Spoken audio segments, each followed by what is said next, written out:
Hello, everybody, and welcome to coverage of the Spring Fling Top 8. We are in the finals. It has been a long time waiting. I think we started this tournament back in April, and so now we're finally going to reach a conclusion. It has been a battle to find a time that works for all the players and myself, as we are all busy. But yes, so we're in summer, but we're going to conclude the Spring Fling finals. I'm Michael Hoyp. I am joined in the booth by none other than Aaron Dix. How's it going, Aaron? It's going great. Good to see you. Yeah. And we do have a matchup between Gabe Farkas, he's playing Stasis, and then Nathan Shue is playing Sligh. So we have our expert red player in the booth with Aaron. So you'll be able to give us all the insight. So, but you had noted, you said you feel bad cheering against Gabe as someone that you know from the pre-modern community a lot. So yeah, Gabe's one of the best guys in the community. I mean, it's a stiff competition, but Gabe's up there for sure. And I love Stasis too. You know, not many people know that's the second deck I ever built in pre-modern. These are the first two decks I built going up against each other. So that's great. I think you just like lost some friends on your social media. Like just the idea of just saying like I like Stasis. I'm also a fan. Like I think the deck is really interesting. But yeah, I don't know if it's a very common opinion to say that you like Stasis. So so that's the matchup that we have. So we are playing a best of 5 today. So players are going to have 2 games without sideboard, and then we'll move on to sideboarding after the first two games have finished. So let's take a look at the deck list as I bring those up. So we first have a deck list. I have the Sligh list up. Okay. If you want to talk about this real quick, I'm going to go let my dog in so she's not barking. Sure. This one's super cool. This is something I know I've dabbled with. I know a few other people have dabbled with, is the green splash sideboard out of Sligh. He's still only got 5 potential ways to get that green source out after sideboard. So it's not something that you're trying to slam and go, but for later games, he can deal with problematic enchantments. You know, against this matchup, suddenly he's got so much gas. Gabe has to be afraid of Mogg Salvage. He's got to respect Pyroblast. He's only got artifacts as win conditions, and he's only got the enchantments as a way to lock the game, so his win condition does anything. Yeah, certainly a lot of counterplay in a matchup, maybe that typically the red deck doesn't have. I mean, they have a limited number of cards, but here there's a plethora of answers to what Gabe's trying to do. So yeah, and there's a lot of easy stuff to take out too. So when we get to sideboarding, we can talk more about this cool, very, very cool sideboard. Okay, so I'll bring up the Stasis list. So Gabe's list is on screen, and so I will. I'll briefly say, so if you're not familiar with Stasis, you're trying to put the enchantment in play, and then typically you're going to want to have Forsaken City, and so that land doesn't normally untap during your untap step, but you can instead exile a card from your hand to untap it. So just with those 2 cards, you can kind of indefinitely exchange a card from your hand to upkeep the Stasis, and then at that point, you try and get a Black Vise into play and kill your opponent. That's like the short of it. And so the other elements is there's like card draw, permission, and bounce. And then some of the other elements that are in Gabe's list that maybe aren't as common, in the upper left hand of the image is there's a copy of Meditate. Meditate. Yeah. Yes. So that one, I mean, there are points where your resources on Stasis get really low, and just getting 4 extra cards could really help. And then 2 extra copies of Stifle, which like when I try and look at it, I'm like, okay, what do you? Is there a certain card you're targeting? And I think what Gabe has said is it just kind of is a catch-all, or just I mean, if you play against Seal of Cleansings or Pernicious Deeds, and especially when you have a card that's not necessarily played in the stock lists of Stasis, you could have opponents that like set up a situation and think that they're going to get you. And okay, I have a Seal of Cleansing in play. I'm going to be able to get rid of a Stasis, and then they have their game plan, and then all of a sudden it gets stifled, and then there's a lot of counterplay to the deck that Stifle takes care of. You can't rely on Seal or Pernicious Deed. And in the Dreadnought matchup after sideboard, when both decks become Brain Freeze decks, the Dreadnought deck is better positioned because they have copies of Stifle already. Mm-hmm. So having your own copies of Stifle really helps that post sideboard matchup. I really think Stifle is underplayed even in decks that aren't trying to get a 12/12 on turn 2. Okay.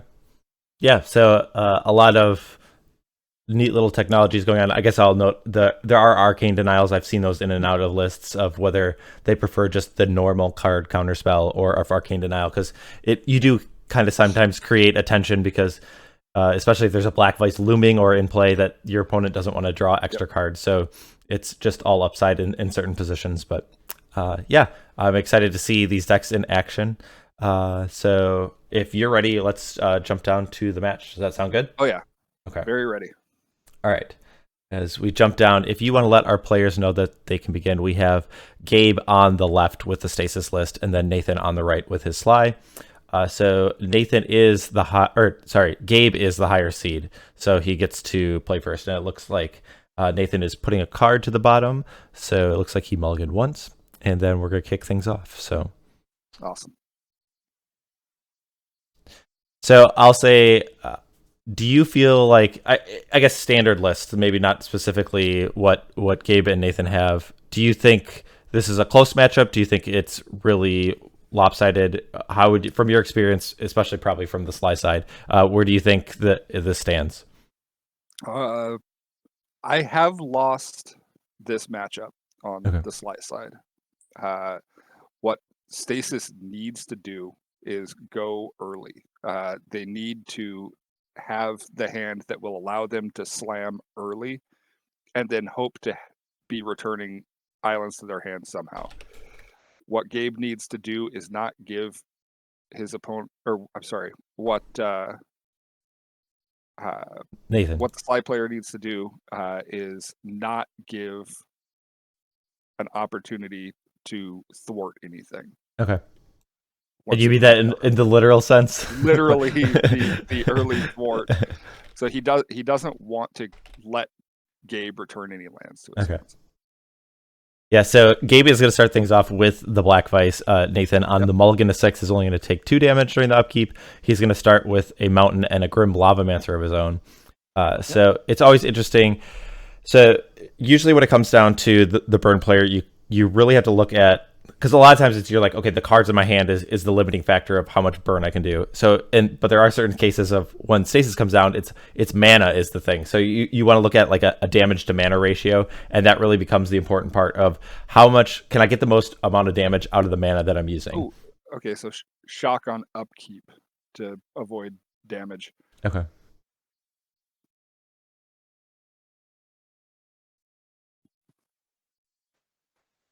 Yeah, it gets a little, Grim Lavamancer here probably feels better after sideboard because you don't play into propaganda. You can hold. He's stifling the fetch. Okay. Yeah, we see that the stifle that we mentioned. Yeah. This is a great situation where, you don't have all the information. You don't know exactly how many lands are in Nathan's hand if he's like really flooded, but you kind of taking an opportunity and say, I have a Black Vise in play. I'm kind of trying to slow things down. Maybe the stifle just will like kind of like slam the door kind of thing. He's got 20 lands and 8 of them are fetches. Okay. So I think post sideboard, you focus on the green fetches, but if you're going to stifle anything, you stifle those green fetches. Yeah, that's an interesting aspect. We had kind of chatted with the players in terms of like the mana base briefly about the red deck, and I know people, because I think there are only post sideboard. There's only 5 essential sources of green, because there's the 4 Wooded Foothills and then the forest. Having a couple copies of Stifle floating around in your list, you could really limit the availability of that green mana. So. Mogg Fanatic is going to be added on Nathan's board. And then Gabe is going to have an Impulse at the end of turn. Okay, I didn't. So you're probably talking about the lack of attack from Grim Lavamancer? Well, he's holding it up for 2. Okay, because there is a shock in the graveyard, right? Yeah. That was on his upkeep. Yeah, I was just trying to do some math.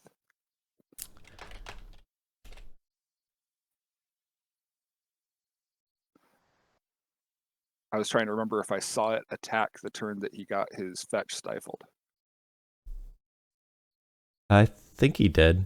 He did? All right. Yeah.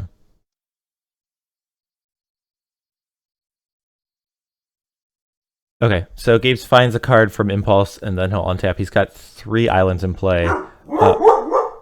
And then, so it is a kind of an important thing that the Stasis deck develops its mana, because there are either turns where it just needs to upkeep a Stasis for a few number turns, or just has the ability to play a Stasis and then have a little bit of mana to interact with the opponent. Obviously, it does have like those free spells like Dazes and Foils and Thwarts, but having the ability to cast like Arcane Denial or whatnot is something that it likes to have if available.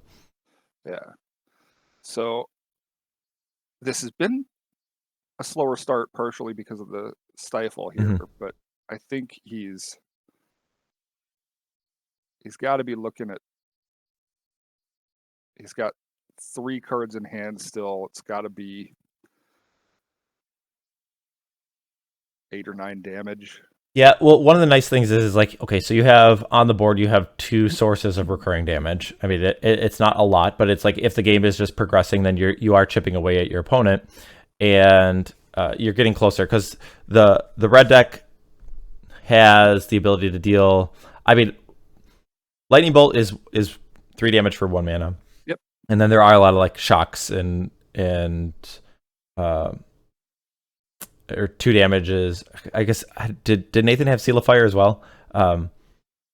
Yes, he has 4 okay. seals. So there's a lot of ways to deal like 2 damage, and then the card that really comes into play is Fireblast in that end game, because that's a card that doesn't cost any mana and deals 4 damage for 1 card. Exactly. And so you basically are able to use a resource that's probably locked down from a Stasis to deal a huge chunk of damage. So there is a lot of play in that end game, even when a Stasis comes down from the Sligh, if you're in a somewhat decent position. And Nathan's approaching that position as he chips down Gabe's life total, so he's trying to get him in a zone where Gabe might be fearing a lethal amount of burn spells. All right, so end of turn, take 2. Oh boy. Take 2 more. Okay. We're down to 10. So what do we got? At least 1 Fireblast in hand. And I mean, I think if he has a Ball Lightning, he's not tapping out into Stasis to play it, but he might now that he's at 10. Yeah, I would say Ball Lightning is kind of a tricky card because But he knows he's got counter magic because he's just fingering his mana. So. Or, I mean, yeah, definitely something that Gabe's representing. Yeah. But it kind of is like, okay, yeah, you're not casting your Ball Lightning, but then is the position that you're in bad? And I don't think from Nathan's perspective is no. Told. And so, yeah, I think leaving up the mana, I think, is better than not playing. No, 2 in hand, Fireblast, and something else that he's nervous about. Potentially Ball Lightning.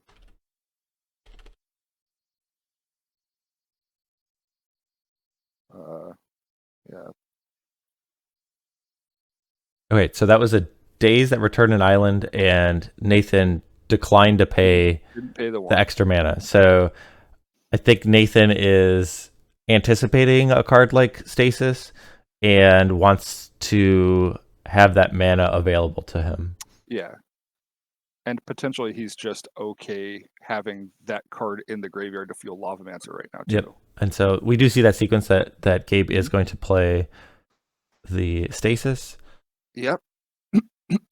So this is kind of that point in the game where Nathan really needs to look at and say, okay, every mana that I use, is it the most efficient way of me dealing damage?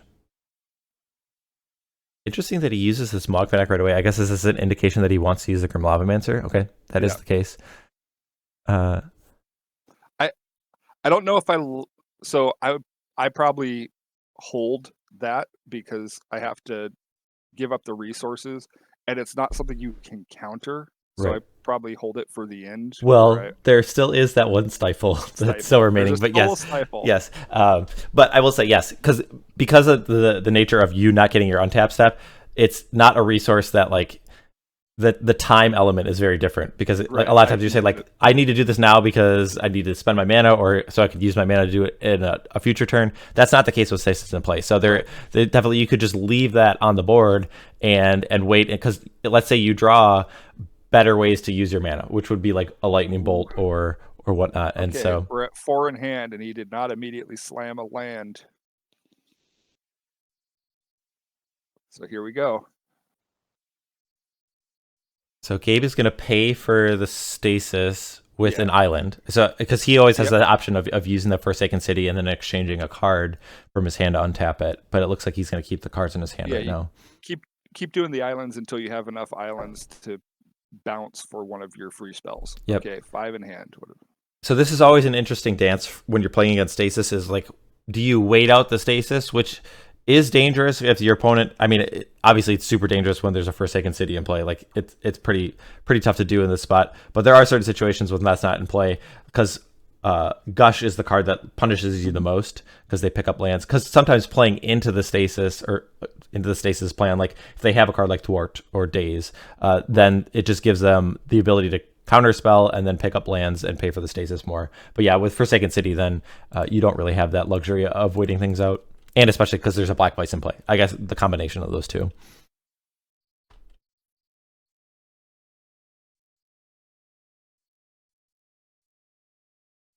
Yeah, I was gonna say, like, if I'm Gabe, I don't know if I'm comfortable, but I certainly feel like this game is within reach of winning. The Black Vise is starting to deal damage again. I guess it depends on how many counter spells are in Gabe's hand, and I guess if he has a Thwart, that would, I think, would be a very key player. And when Nathan's going to act, does he have a Thwart? Yep. Yes. Okay.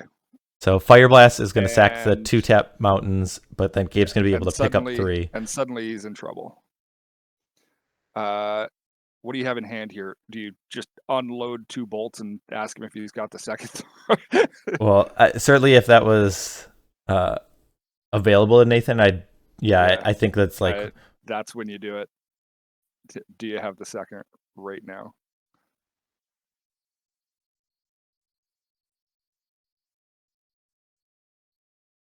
No. Turn passes.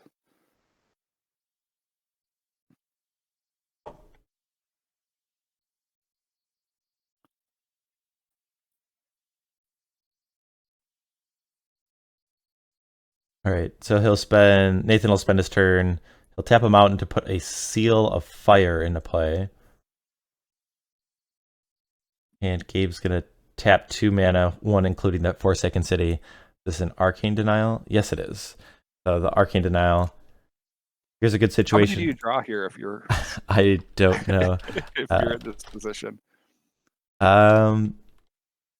Oh, if I'm going to play something else that turn, I guess okay, then maybe you're drawing extra cards. Draw 2. Yeah. Because I'm hoping one of them's a land. I only take 1 damage. Do that. So Mogg Fanatic is basically 2 damage for 1 mana, as it can attack once and then you can sacrifice itself. So like everything in his deck is against Stasis, like 2.5 damage for 1 mana. Okay.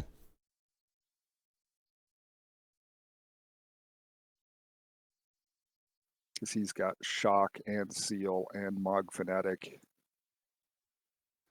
and Pup and...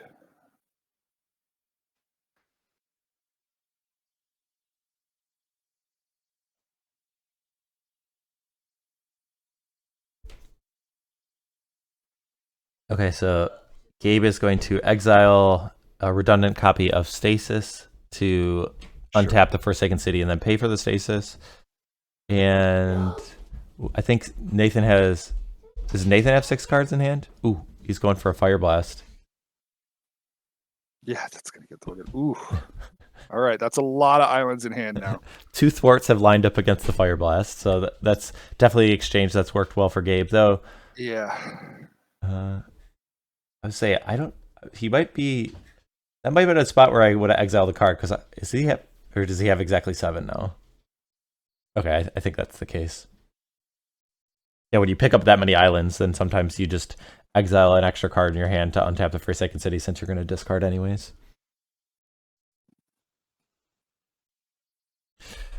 So Nathan has, I mean, he led off with a Fire Blast, and that one got countered, and then kind of the middle spells of it was Seal of Fire and Mogg Fanatic. Those were let through. Yeah. And then Gabe did have another answer to the second Fire Blast. Yeah, he's letting in the 2 damage. He's still at the point where he has to prioritize. He's trying to get some damage while he can.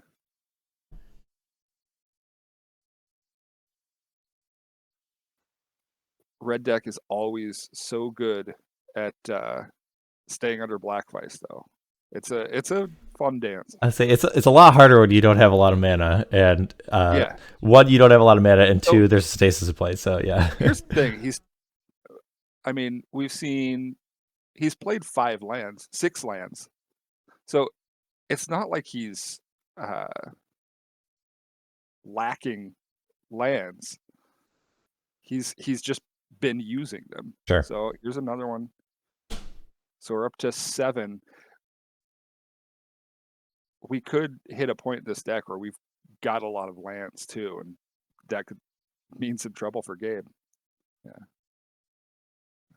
Activating it. Say Nathan respecting the potential of Stifle here. Stifle, yeah.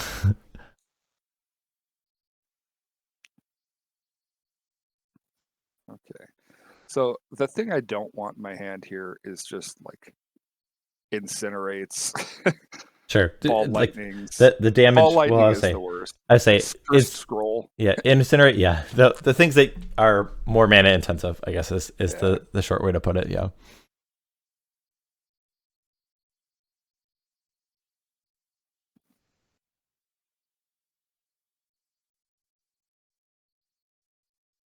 Yep. So we're just closing in. So this is kind of the. I mean, I would say we're trying to turn the corner, and that was a while ago. And I think Gabe did a really good job of countering those key Fire Blasts. Mm-hmm. I think Nathan still has the ability to pull this out, but I think without seeing Gabe's hand, I would feel like he's probably pretty comfortable. Yeah. Gabe is really good at this part of the game. He's one of the people who has managed to beat me on Stasis. I've watched him do it, and we've had some really, really tense, fun games. But this portion of the game for both players is so tense. Mm-hmm. Essentially, both players are trying to quote a Flores article, they're trying to kind of gear to each other, fit the spells that they want in when they can. So Gabe is really trying to get, he's been successful getting islands back into his hand against the red player fitting burn in where he can. Yeah, it's interesting when you mentioned kind of the theory aspect of what you're talking about, Flores' article and whatnot. And it's interesting because typically you're kind of under the assumption that the way the natural game flows is you get to untap your mana every turn. And so people are used to playing that way. I mean, that's how 99% of our games of Magic are played. But then when you throw a card like Stasis in the mix, suddenly you're playing Magic in a different way, where your mana in play is a much more finite resource than typically, because then it's usually time is a thing, and time is a lot different when you can only use your mountains, we'll say, once. I mean, there's a theory that it might untap, but the dynamics of how you play the game is really different when there's a Stasis play as compared to the traditional games of Magic. So it takes a certain skill set or like experience, and obviously the Stasis player is going to have more experience because they're playing their deck and they are in that situation a lot more. And it is something that is somewhat difficult to navigate in certain spots of when you time your spells or what you prioritize because your mana is so finite. Here we go. What do we got? Another Lavamancer. See, so this is at this point, this is one of the weaker cards in the deck. I think you let this go, Gabe. Does he let it go? Well, because at worst for damage, it's 2 mana for 2 damage, or 1 mana for 1 damage. And so, as a ratio, that's not a good exchange necessarily for Nathan. Right. So he lets it go. Okay.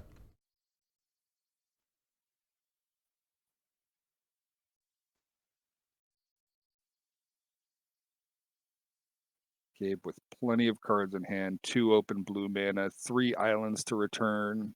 He's got the resources he wants. Mm-hmm. And so, I mean, the difference in the situation is Nathan doesn't have the luxury of being patient because there's already a Black Vise in play. If there wasn't a Black Vise in play, then I definitely would be much more critical of like, why are you casting that Grim Lavamancer? Like, that's not a good use of your mana. But go ahead. It's a slow burn since he's only got 5 in hand. Mm-hmm. I think he just probably wants it out of his hand to not wind up accelerating that clock.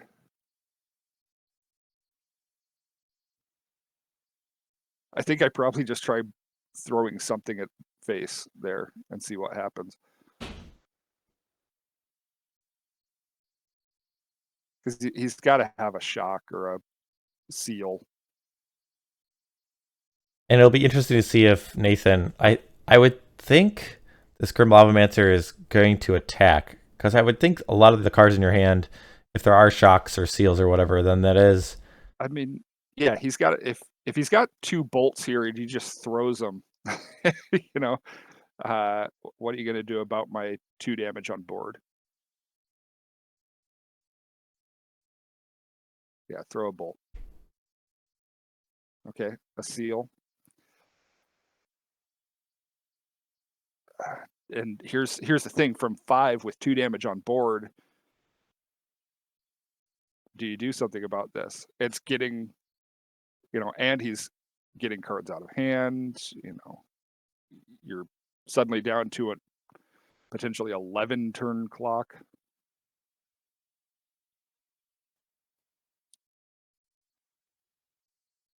It's a costly foil.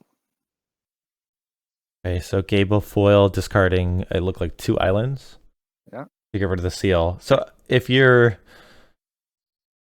feel like you're priced into countering a seal fire, then pretty much you have to counter every spell from Nathan. Go for the throat.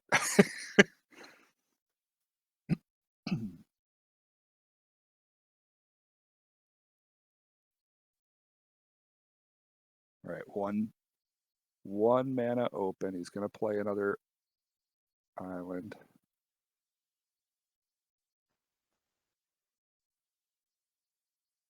Yeah, it's just a game of resources now. I love this. Take 1 at end of turn.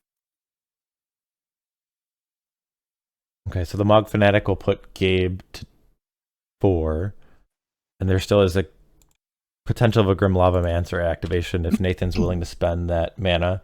Here's a Fireblast. Okay, so he's keeping the mana up so that he can pay for do something for Daze. He does something. Well, it's I'll say just a Gush in the spot. Right, just one of the best cards in the format.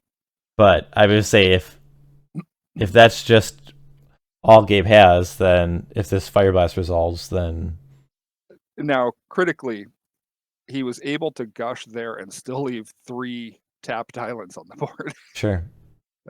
That's right where he wants to be.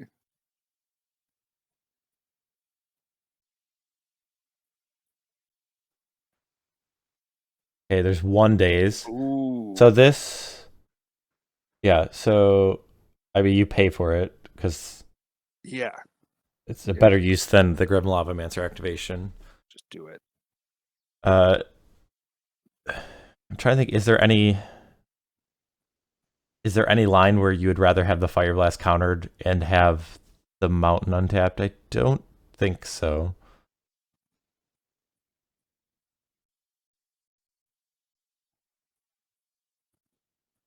If you thought he didn't have anything else and you had a bolt in hand, because a bolt is, I mean, no, you just go for it. Yeah, I guess if you didn't think he had anything else, then you just pay the mana.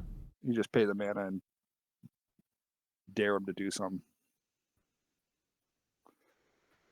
Oh, man. So Gabe has put the Daze in the graveyard, and the mountain has not been tapped. Yeah, no, I think it resolved.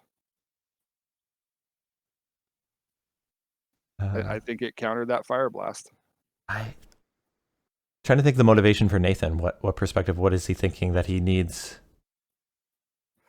Well, I think he was looking at that Fireblast as just a way to get a card out of his hand. I think he's just trying to stay under 4 and just play the long game.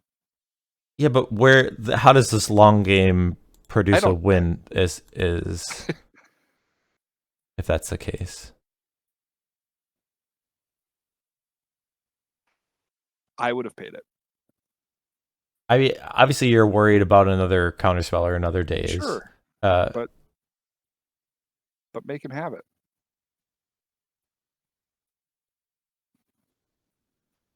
I mean, that Fireblast is lethal. Make him have it. Yeah, I guess the biggest argument for not using it is that one mana has the ability to get a card out of your hand, which is something that you would lose if you tapped it and it got countered again. Now, everything in his deck,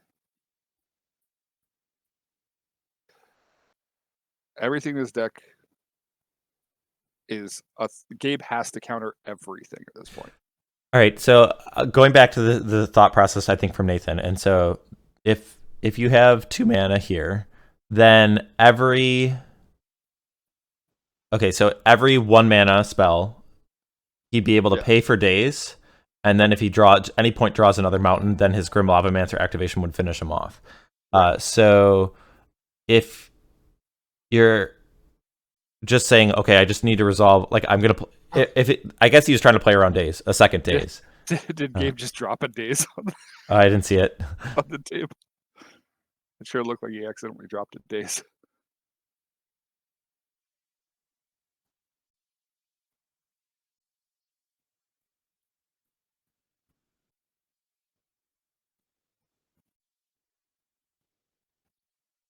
Okay, 3 mana up. Well, so this is like a situation that if you have a shock here, you can pay for a Daze, and then you have throw the shock, see what happens.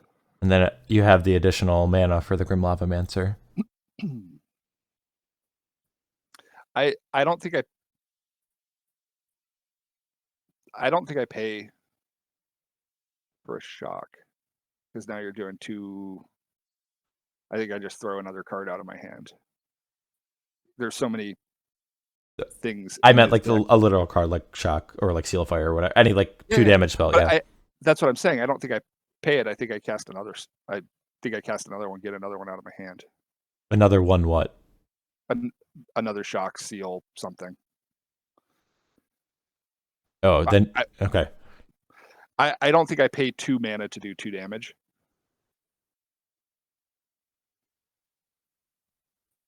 Unless it gets more cards out of my hand.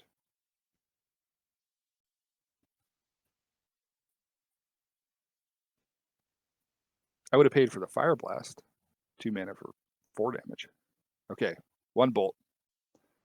So Nathan has the ability to pay for Daze still. But Gabe's going to reach for a couple of mana. I mean, this is... I think the only card you'd hesitate is it. Okay, it's Arcane Denial. I would say maybe you would think about like casting an Impulse there, but yeah, I feel like it seems Gabe's pretty priced into countering a spell like Bolt here. All right, so Lightning Bolt is countered. Nathan does have the decision whether he wants to draw extra cards with the triggered ability from Arcane Denial. Play something out of your hand and then draw your extra cards. Sure. I mean, now's the time, man. All right, we're gonna pass turn, and he's not going to draw. Okay, so he elected not to draw any extra cards.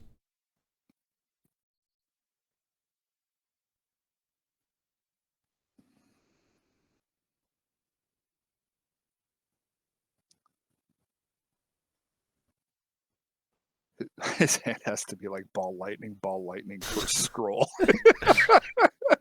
Oh, feels bad.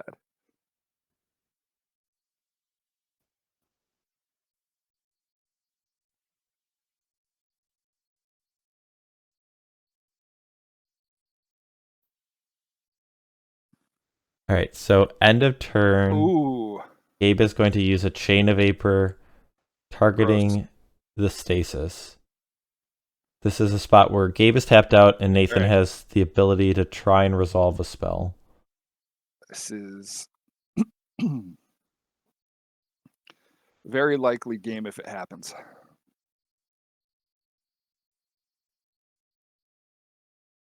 So, assuming that this Chain of Vapor resolves, is Gabe incentivized to sacrifice a land and bounce either of the Grim Lavamancers? If you do the activate one, then you just make sure that Nathan is using his mana now. I guess that seems okay. Because Nathan always has that ability to do it anyways. I guess if Gabe still has a Stifle in his deck, then maybe he doesn't want him to activate it right now. So maybe you don't.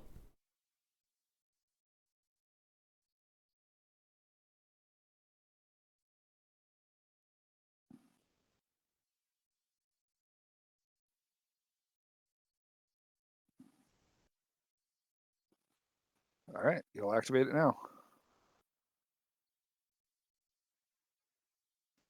Okay, so the Lavamancer will deal 2. That will Okay. get through. Gabe's now at 2 life, so basically any spell.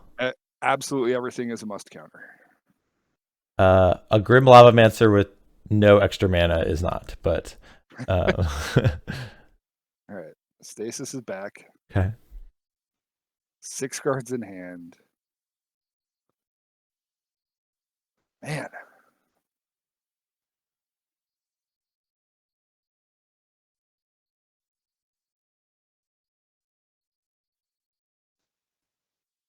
Ooh, 4 cards in hand.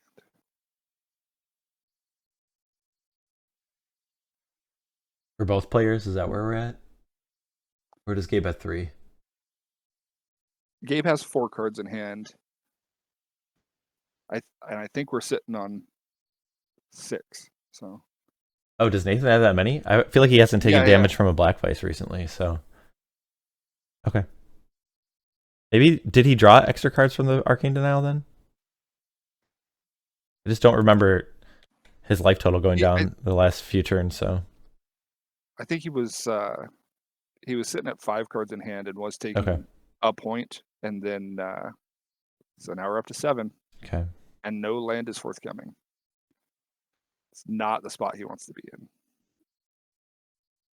He's just hoping for a land, a Fireblast. Feels bad. Yeah, land would be the best So thing, because I guess the problem is you're already over that Black Vise, and so even if you just go land go for the next few turns, you're still taking damage from the Black Vise. Yeah. I mean,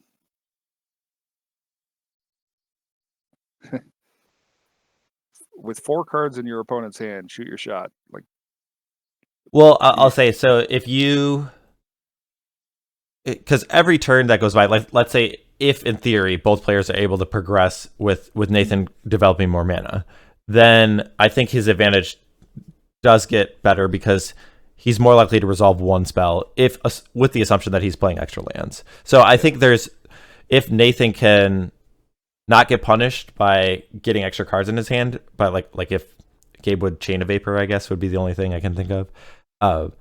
There is a reason for him to wait to the very last possible moment to deploy all the burn spells before he dies from a Black Vise.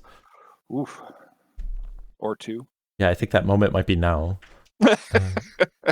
Well, because he took Oh, he's got 7 in hand. So okay, Oh boy, that's not what he wants.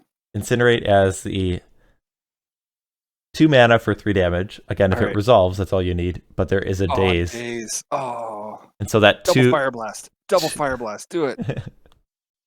Go for it.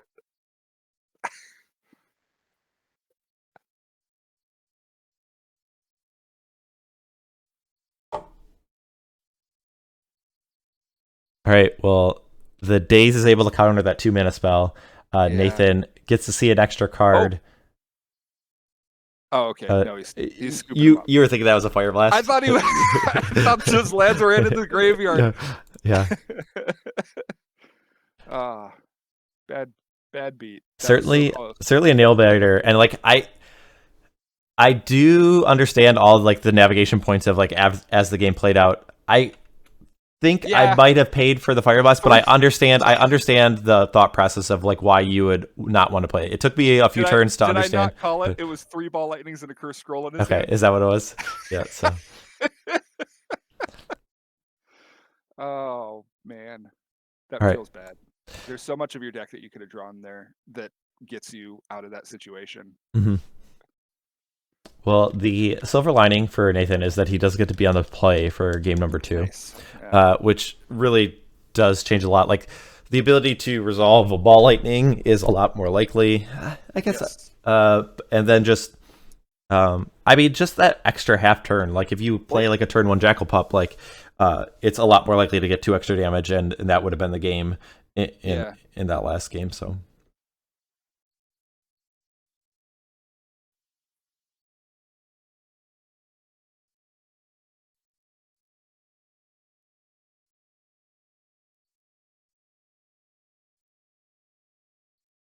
Does Nathan have Barbarian Ring? I'm going to pull up. No. No. He does not. Okay, so that is one thing in the Stasis matchup in particular. Mm-hmm. There are a lot of times where, especially if you can kind of hide that information from a Stasis player, and they go down to 2 thinking that they're going to counterspell all your other ones, and then suddenly you just plop down a Barbarian Ring with Threshold, and there's, I won't say nothing they could do about it because Gabe has a Stifle, but there's little that the Stasis player would be able to do. Right, exactly.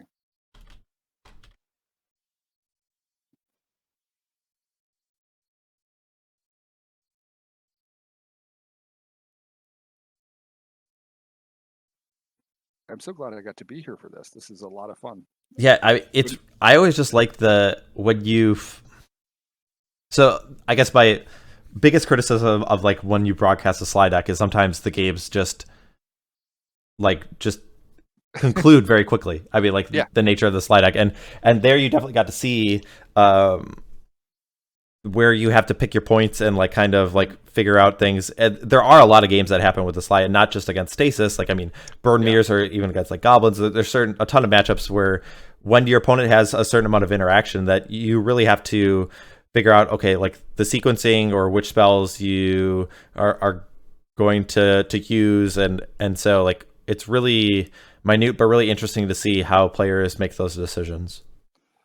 Yeah, it's a really fun game of resource management. Playing the deck usually comes down to resource management. Okay. But you're managing 3 resources, especially in this matchup. You manage 3 resources. You have to manage how many turns you have. So you're managing time as a resource, cards in hand as a resource, and mana that you spend as a resource. So you're really, really trying to, maximize what you're doing with each of those.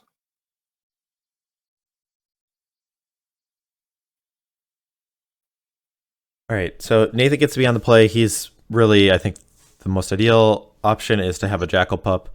Just the ability for that to get in for like 6 points of damage is just the dream, I guess. So are both players mulliganing, or is this the first time that they're... Looked like. Okay.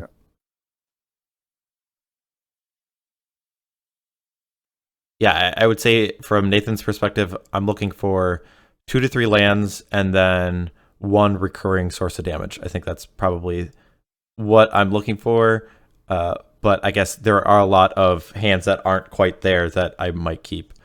But This is definitely a matchup where you want to have. I guess you're not unhappy necessarily about having extra lands in your opener.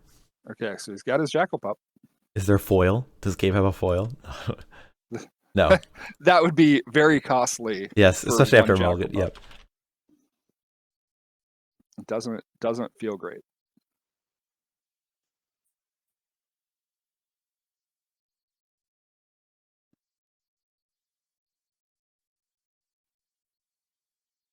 All right, so the Pup's in play. Gabe is going to pass the turn after playing an island.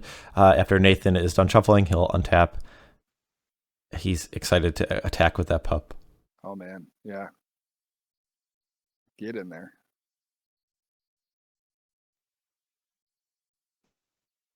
What is the most amount of damage you've dealt with one Jackal Pup in a game?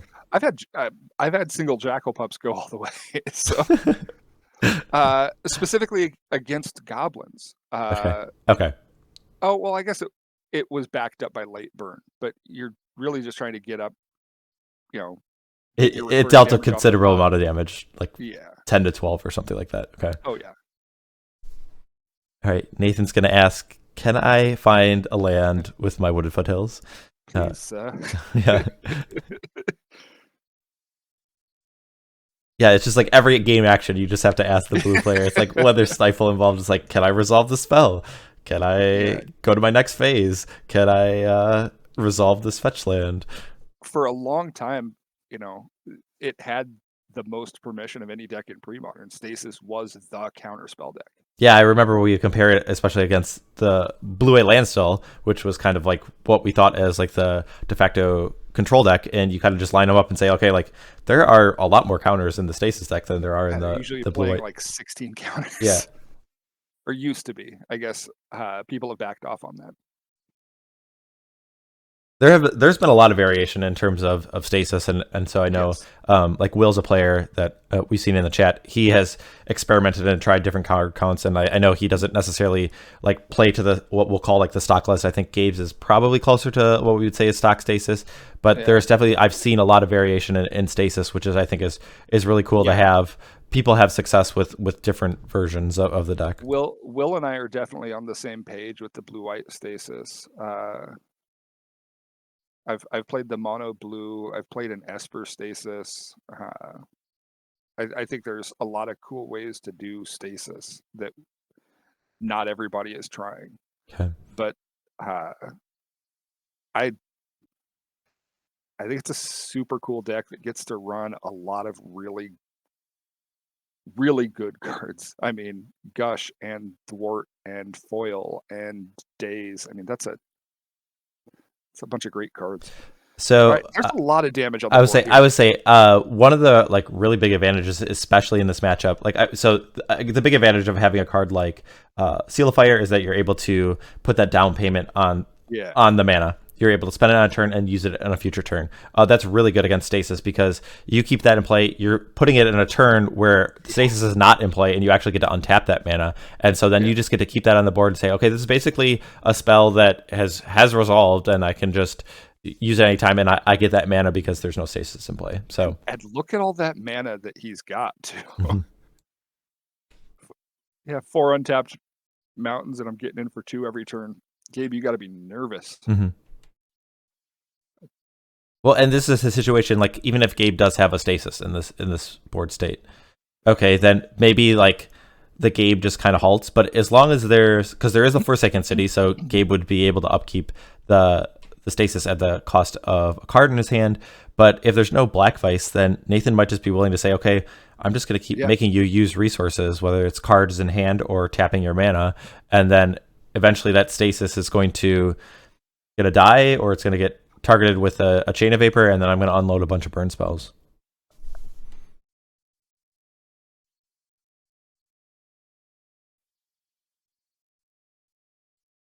All right, this Jackal Pup, maybe it'll take over your record for. It's doing some work. I guess it's probably unlikely to deal the full 20, given that there's 2 Seal of Fires in play. But I mean, I guess there's on this turn, Gabe. I guess, especially given that you know that there's Stifle, I guess you might be inclined just to not actually use the seals. Boomeranging a pup. All right.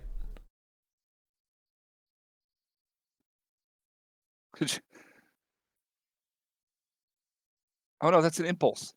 Oh, Never I mind. would say I did think it was like a 7th edition Boomerang, and I'm like, why is I did too. I'm like, he hasn't tapped his mana for impulse after that. No, this is just a whiteboarded impulse. Okay.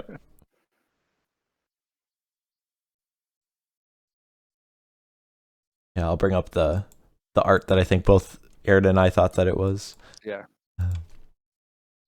The weird tree person. Tree person. Oh yeah. Okay, yeah, I see what you're saying. I think of the fairies or whatever. So. Oh, yeah. okay, yeah. Yeah.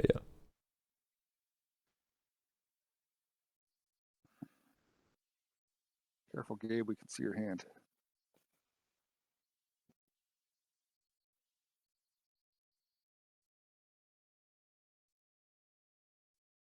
So wait. Oh, that okay. I was still thinking it was a boomerang. I'm like, how come that Jackal Pup never went back to hand? All right, no. How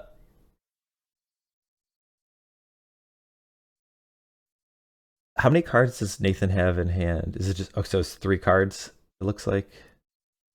I guess which die is representing his card? Okay, the one by his hand is the number. The one by his hand. And then the one I think is the one across is representing Gabe's hand. I mean, that makes sense. Another mana. Ooh. The stasis did come down, so now the Jackal Pup is done chipping in for the time being. But this is where I guess Nathan needs to figure out, okay, my long-term plan. I'm going to try and wait this out. Or, I mean, I guess I'd be inclined just to try and shape my hand. Yeah. Yeah, with all that open mana. With no Black Vise in play. All the time in the world. Yeah. I guess the ways that backfires. So right now he's got his 3 islands and 2 open mana. How much can he counterspell? Yeah. I would just ask myself what he can counterspell. So here's 3 tapped blue mana. Yeah, I think if Gabe is spending mana. Yeah, he's trying to get to 3. He's got to have 3 mana tapped, and he'd like to have 5 mana tapped. Because you've got to threaten the Thwart.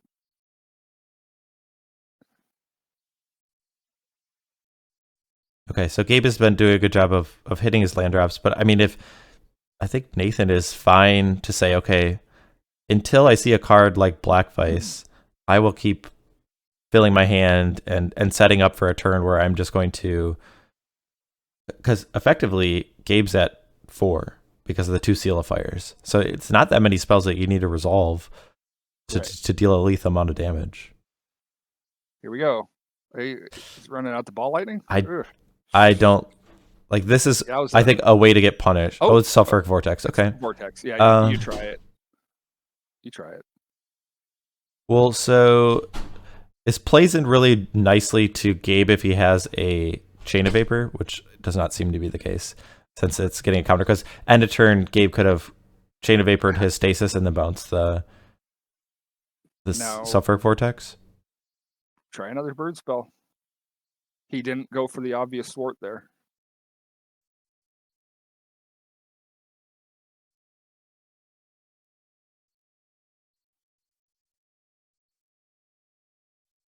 All right, a post-combat Jackal Pup. Yep. Throw it all on the table. He's not countering right now. He wants to draw cards. And at this point, you want to draw cards too. No, there is a Thwart. There is a Thwart. All right.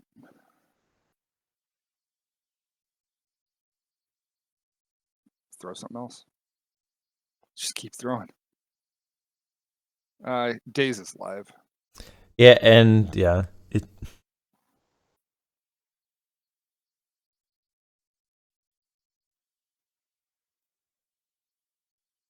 I say it is just very painful. Like when that Sulfuric Vortex, like you spend 3 mana and don't get any damage out of it.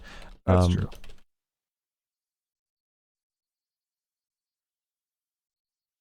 All right, so Gabe is going to upkeep the stasis by exiling an island, so the Forsaken City can pay for it. Then he adds another island, which we knew about because of Thwart. Nathan is going to draw a card. Yeah, we talked about how much mana that Nathan had. All right, he's adding more mountains. More mana. That is very good in this situation. So yeah, I mean,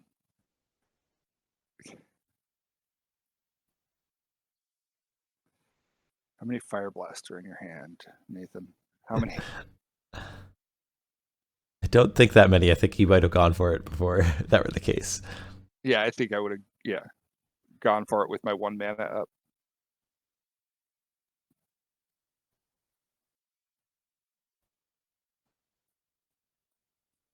All right, Gabe is going to Gush. Going to return 2 islands, get a couple extra cards. But yeah, real importantly that he's able to... Really hard for me to tell the difference between his Gush and his Impulse, and potentially his Boomerang. Yes. Especially the white bordered Gush is definitely something that throws people off, I would imagine. All right, so we have countered the first Fireblast. Do it again. There is a shock. Uh-huh.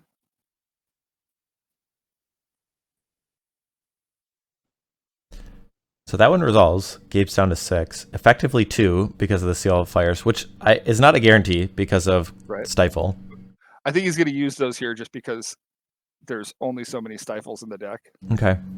Yeah, that does make sense. I think... Yeah, hand on those tapped mountains. Do it.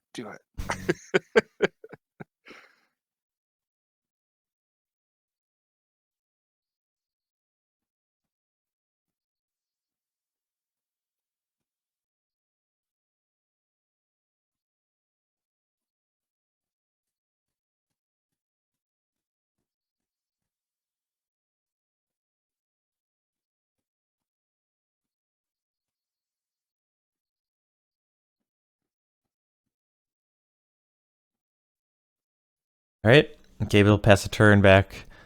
Nathan is just looking for a final 2 points of damage in order to tie up this match. Did anybody draw their extra cards off that? Was there an Arcane Denial? Maybe I'm wrong. Maybe there wasn't.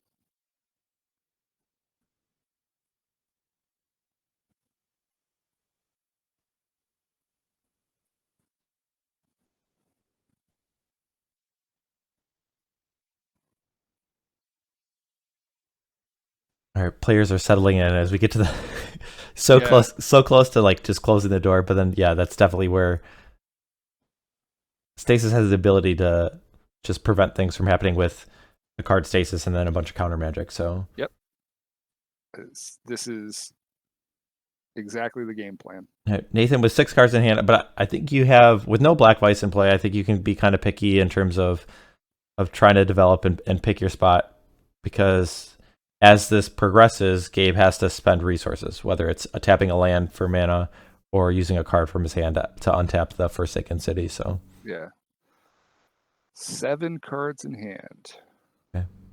Gabe will use a redundant Stasis to pay for the one in play.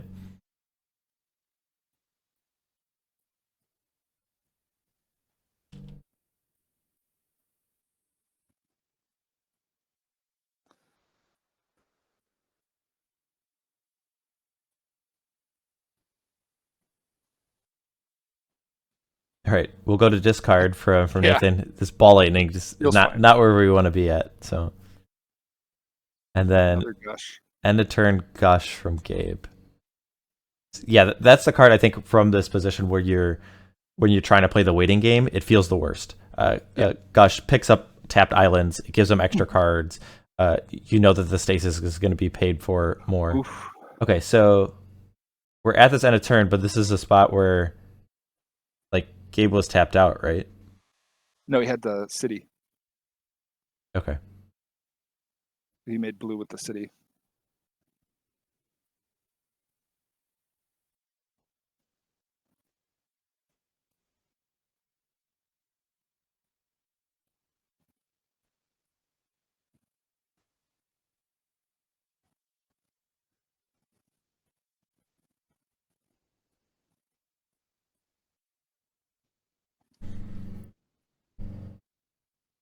So, oh, okay. Gabe was thinking in his upkeep whether he wanted to exchange a card to untap a Forsaken City. So he does pitch a Meditate, the spicy one of in his list. Just gets exiled, doesn't get cast.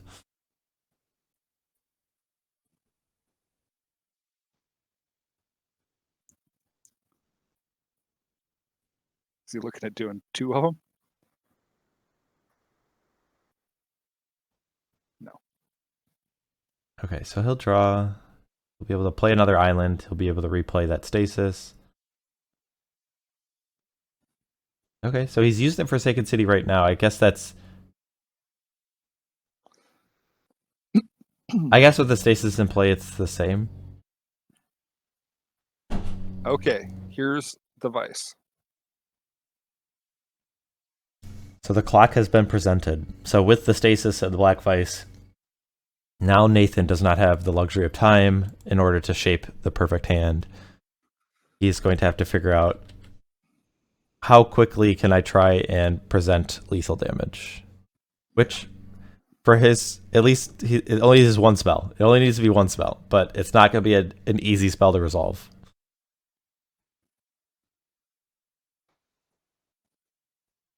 Oh! A second Black Vise. So the first one was dealing 3 a turn. If these are dealing 6 a turn, then Nathan will have 3 turns.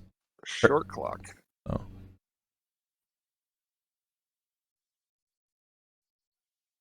Quick 6 damage. Yeah. And Nathan's down to 8. Yeah, great card to discard, but what is his hand?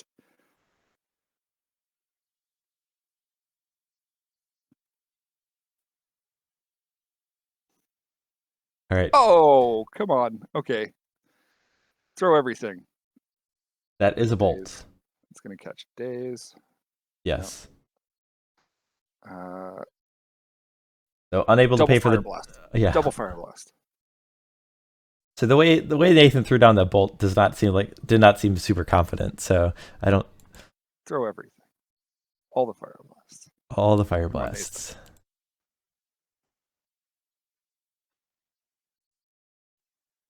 Man.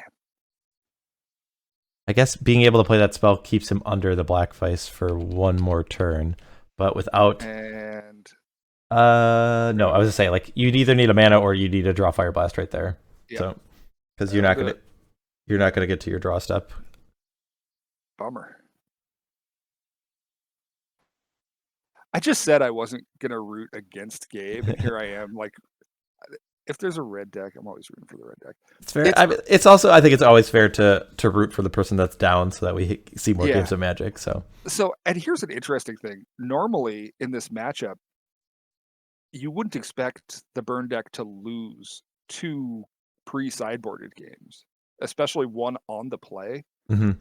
And I mean, and the Jackal Pup dealt 10 points of damage or whatever it is. It's something like if you said, like, to the red player, hey, you're going to have a game against Stasis where you have a Jackal Pup that deals 10 points of damage and you have 5 untapped mana for the majority of the game. Like, you have to say, like, yeah, I would take that game. Like, that sounds like a game that I should win. And I'm not saying that Nathan did anything wrong, but it's like, yeah, it a little bit demoralizing where you're like, it seemed like everything was lining up how the red deck wanted to play against Stasis, and it just didn't really translate to a win. So exactly. All right. Yeah, he had everything go right early, but just did not get the right cards. Okay. I have the deck list up. So now we do get to look at sideboarding.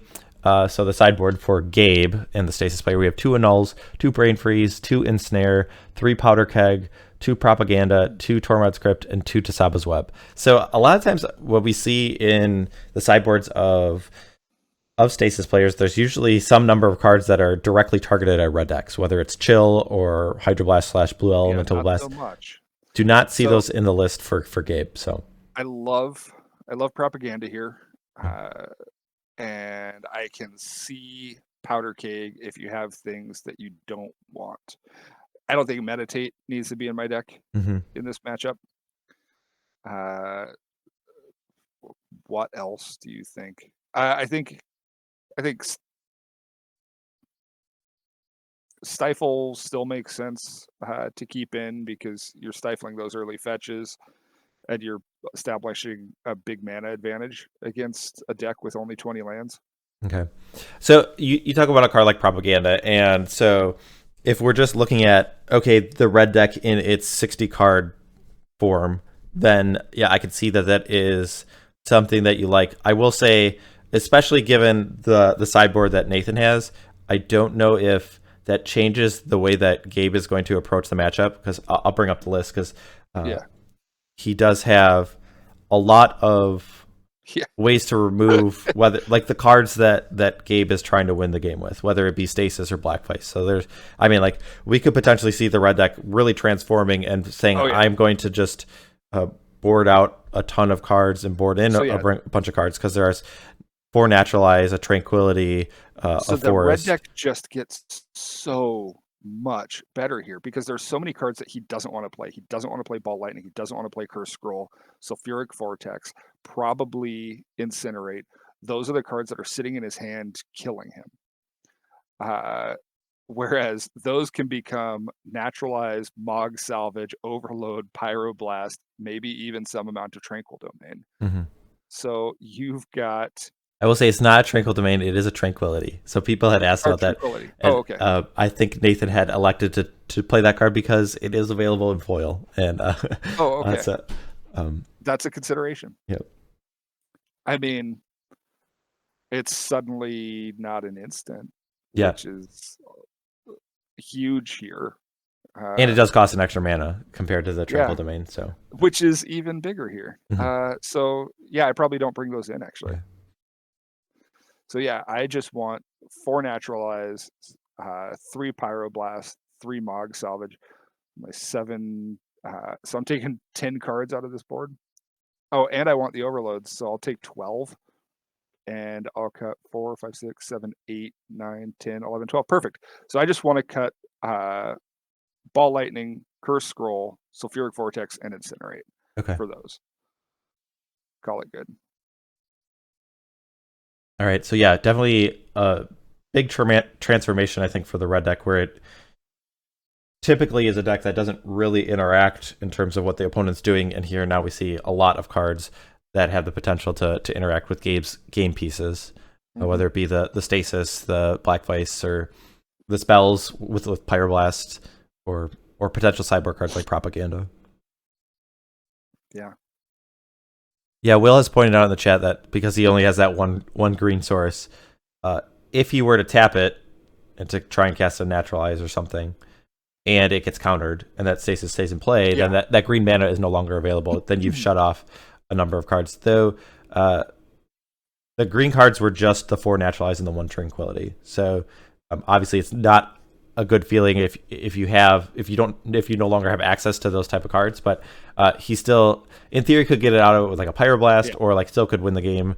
That reminds me, I better sideboard something out for a forest if I'm going to go that plan. So probably take a Grim Lavamancer out for my forest. Okay.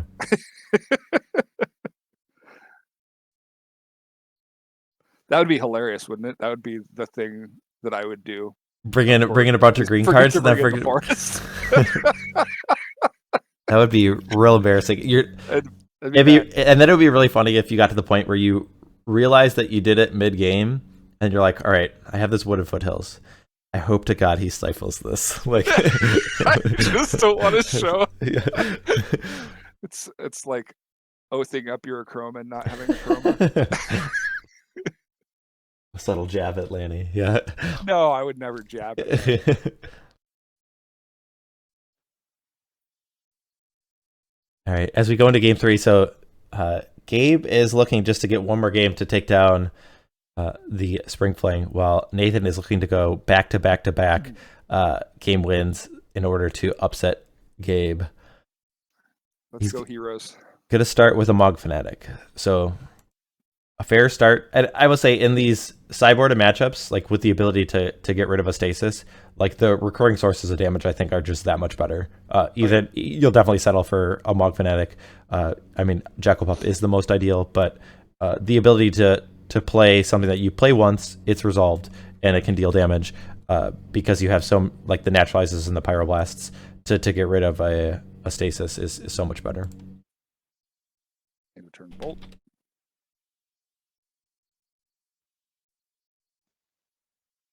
End of turn shock.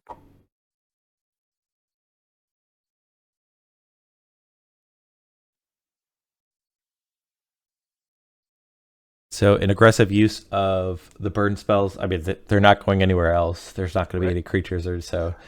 I will say that's the thing that makes this matchup a little bit easier to play from the red side is, you know where everything goes. Yep. There's no holding it in your hand for potential removal or anything like that. All right, Gabe tapping 3, so we do see the propaganda. And so assuming let's just say Nathan doesn't have any responses to this. You're just saying fire off the burn spells that you can. I was to say it will be interesting to see, like, does Nathan feel like, do you spend 2 mana to deal 1 damage because I guess it depends on how poor you feel like your hand is under a stasis. Because if you feel like you have a response to stasis or a way to get out from under it, then maybe... Okay, Natural Forest. All right. Got it. Can't stifle that. He's wondering if he should naturalize here, right? Do you spend the naturalize here? I don't think I would. I mean... For 1 damage? Well, my inclination is if I have a naturalize that I might just be... It depends if I have extra mana too, but like I might just pay 2 and attack. I don't know if I would spend. I don't know if I pay the green. That's not what I pay. Yeah, just because if this were a sequence where if Gabe were to have Stasis, then you just land Stasis here.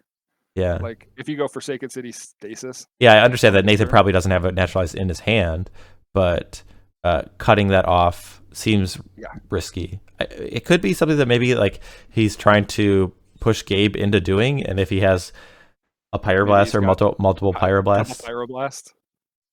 Yeah, we do see that sequence where Gabe is going to put a Forsaken City or a Stasis into play with a Forsaken City with 2 open mana. Yep. What do you say to that? Pass turn. Okay. This is exactly what Gabe wanted to happen. He wanted him to pay 2 mana to do very little damage. Mm-hmm. He's all right with that.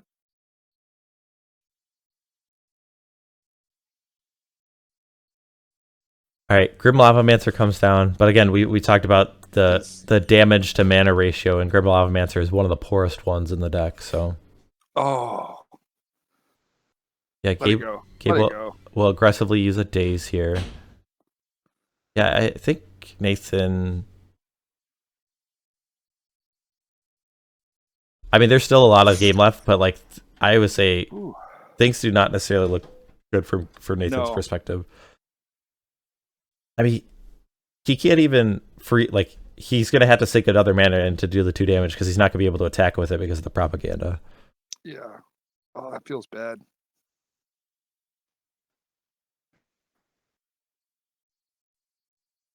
And just the ability of not having that excess mana, it just makes it that much harder to resolve a card like Pyroblast to destroy the Stasis. This went from such an aggressive start looking so good for Nathan to really being Gabe's game all over again. Mm-hmm. Yeah, Gabe definitely in the driver's seat now. He's basically just going to have to...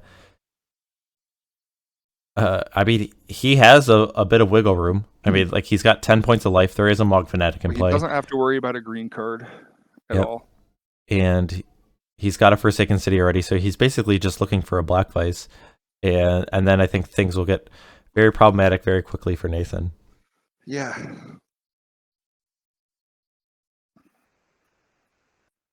There's a lot of sideboard answers to Black Vise. I think it's subtle, but like I don't think I would actually want to use the fetch lands there. I think land is one of your best draws in the situation of how the game's going to play out.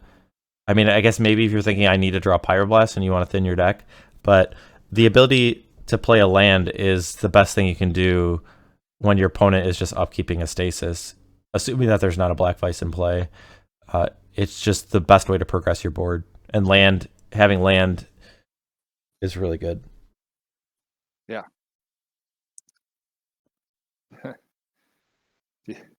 Do you stifle this? Well, you know it's not getting green mana, Exactly. so that might change. Feels rough.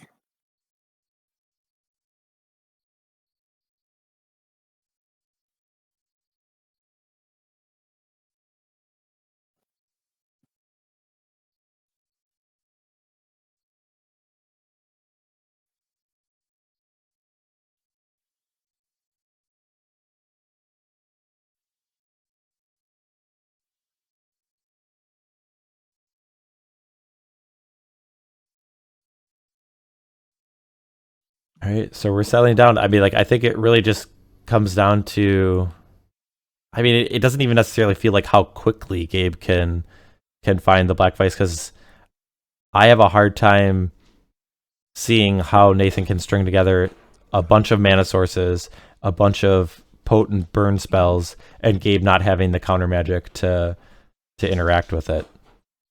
I think you just try to answer the Black Vise from here. Okay. Because he's got Mogg Salvage and Overload. Yeah, that is an element.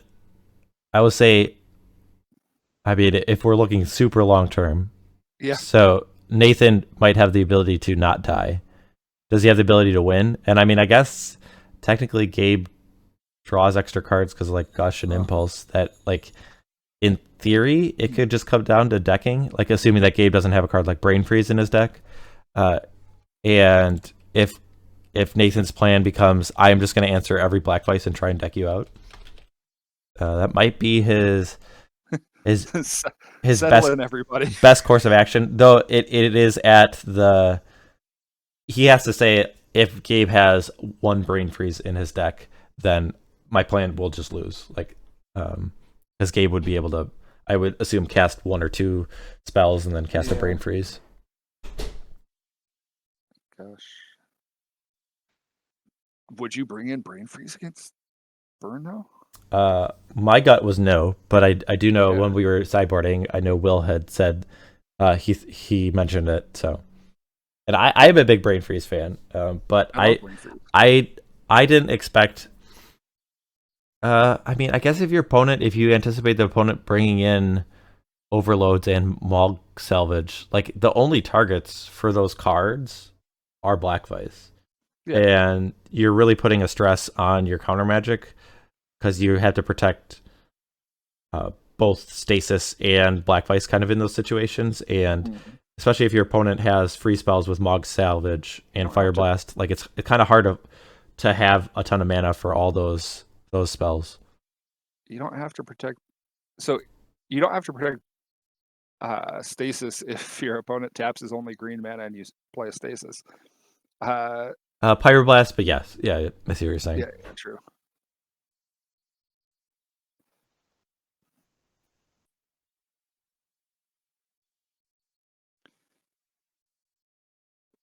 And those Naturalize are just going to sit in his hand too. It's extra painful. Mm-hmm. Well, yeah, if he draws a, we're going to assume that Nathan, at the point where he tapped that forest, I'm going to assume he didn't have a Naturalize in his hand. Yeah. But yeah, they quickly could come to the top of his deck after that, which would make it feel worse, I think.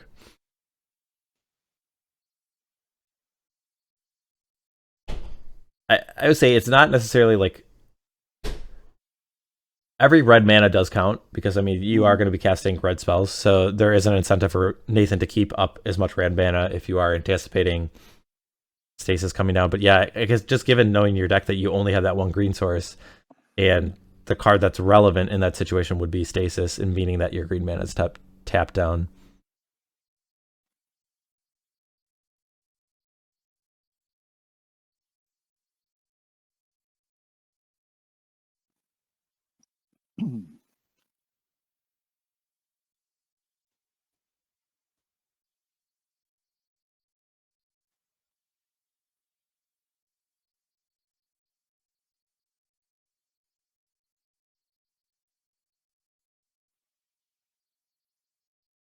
All right, so Gabe has a full grip of 7 cards, as does Nathan, but Nathan only has access to 2 mana.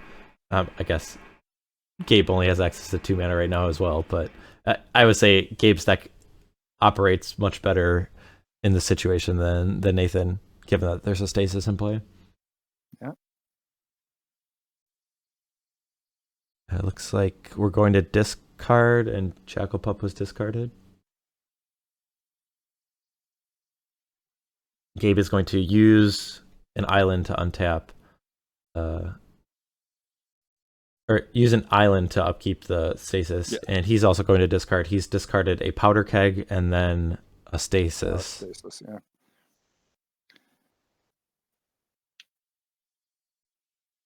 Yep, and again, Nathan will draw. He'll pass a turn, discards another Jackal Pup. We have an end of turn Chain of Vapor targeting the Stasis. So this is an opportunity for Nathan to take action. I guess, I mean, the biggest upside is, I mean, there's no even like one. I guess if you have Pyroblast, here is the spot for you, Pyroblast. Because you could destroy the Stasis. Yeah, Nathan is going to attempt to Fireblast. Does Gabe have a Thwart or a foil?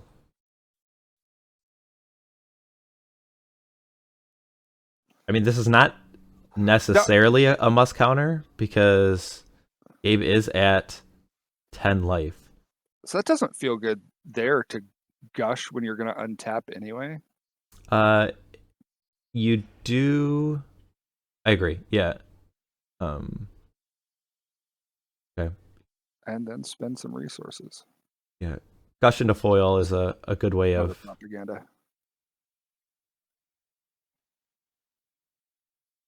Interesting.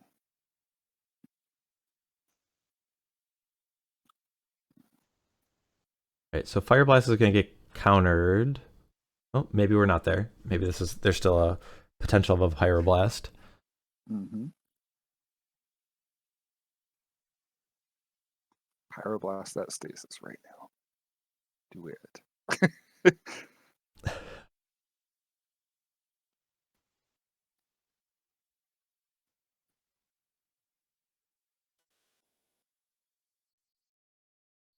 Oh. Fireblast again. We're using a Grim Lavamancer. Yeah. So now you've got 2 red tapped. Okay. So the Grim Lavamancer activation resolves. Yep. Down to 8. And now you can Fireblast with Daze mana.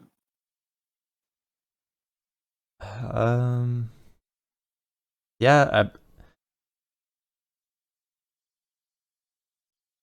But then Fireblast would put him to 4. Was effectively at 3 because of the Mogg Fanatic. Mm-hmm. It's still not trivial just to get those final points of damage across, though.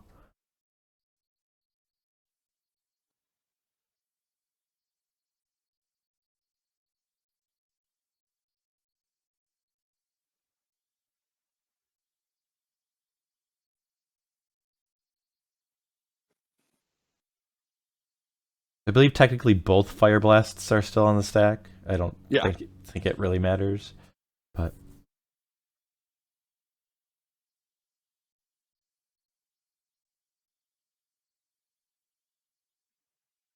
Stack I would like Fireblast. I would like to see misdirection out of the Stasis. Okay. Down to 4. Really 3.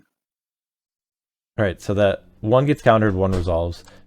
Gabe falls to 4, but he gets to return his Stasis to his hand. I mean, yeah, he gets the thing is that he had a lot more mana when there were 2 extra islands because of the Gush.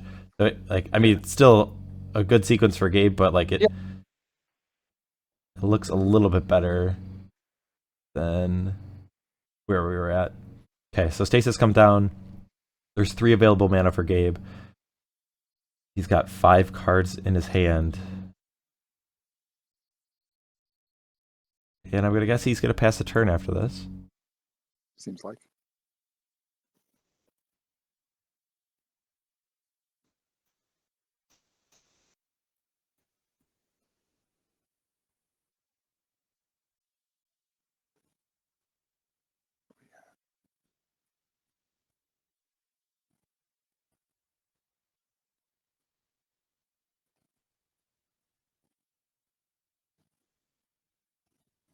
Still no Vice.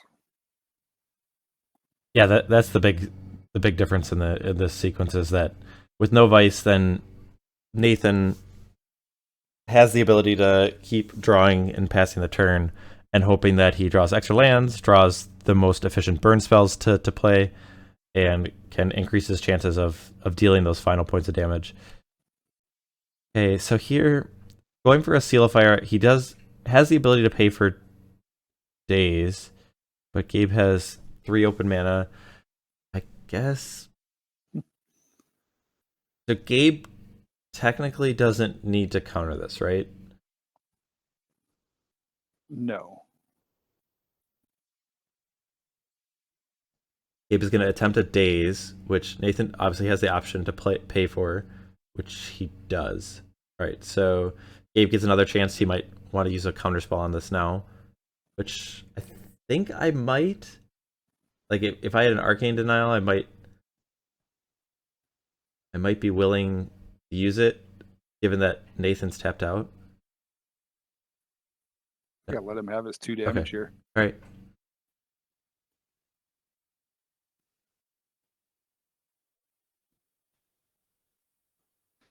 So everything else becomes a must counter.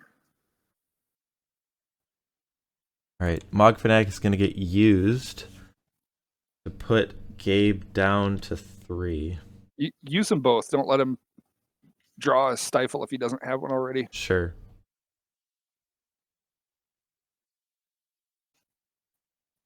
All right, Bloodstained Mire.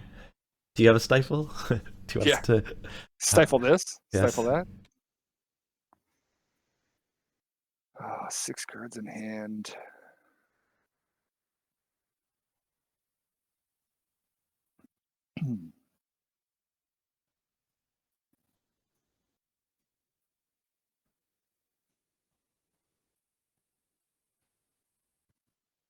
So one of the cards that's typically in a lot of the burn lists that we haven't talked about because Nathan doesn't have it is Lava Dart, and this isn't necessarily a matchup where I would be excited to have Lava Darts because the damage to mana ratio is really poor, but it does have the ability.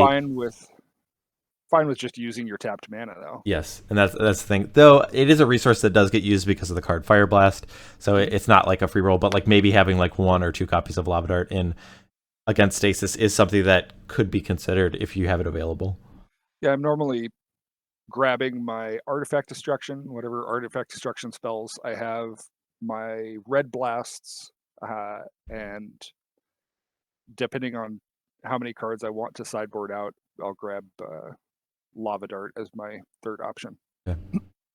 But I don't play Naturalize, so that seems better.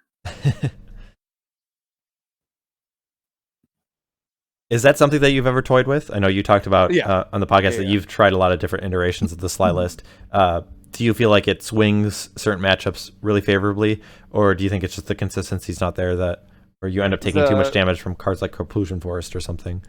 You end up taking damage from cards like Corplusion Forest, and Price to Progress is not as good, and Fireblast is not as good. And I will say Nathan's list doesn't have Corplusion Forest, so some of those disadvantages don't apply to him. I guess it is the cost of being able to cast Naturalize a little less consistently, but right.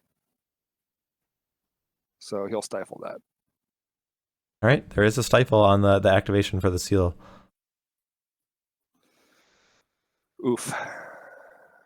So now we're looking at Lightning Bolts and Fire Blasts as 1 card ways to kill Gabe. We've seen 2 Fire Blasts already, and is it 2 bolts? Because 1 came really early, right? I saw 1 very early. Or was that game 2? No, this one. Okay. There was a bolt shock followed by a shock.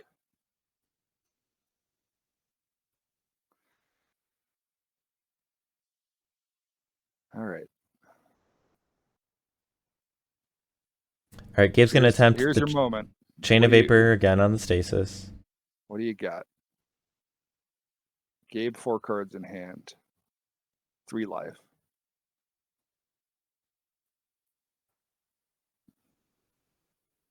So normally a card like Impulse is like not a card you want to see when you're in your like stasis lock position. But if Gabe has, what is this, like 8, 9 islands? This is might be a spot where you're okay spending 2 mana to try and find a card like Black Vise a few turns earlier. He untaps. Oh boy. So a lot of mana available for Gabe. Yep.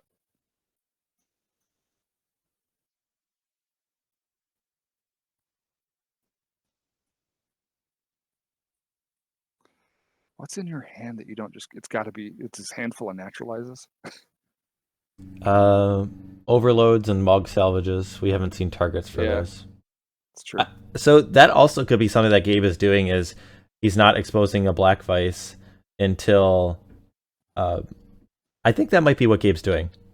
He could have a card like Black Vise in his hand, but he doesn't want to just run it out there to have it overloaded or Mogg salvaged. And we see the spell of like Powder Keg, which I mean it bait.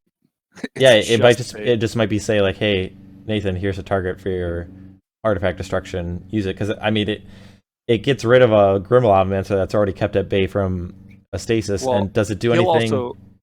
He'll also build it up to 2, so he's ready to blow up a stasis on Nathan's end step, and then play a stasis on next turn. Well, Powder Keg doesn't get rid of enchantments. Oh, that's right. So my fault.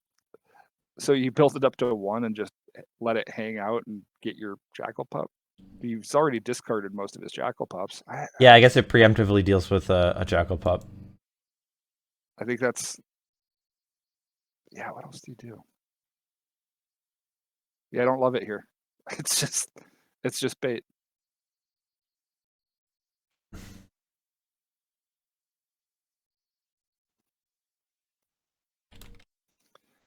But it also critically uses up that blue mana that you want to be using to thwart, so...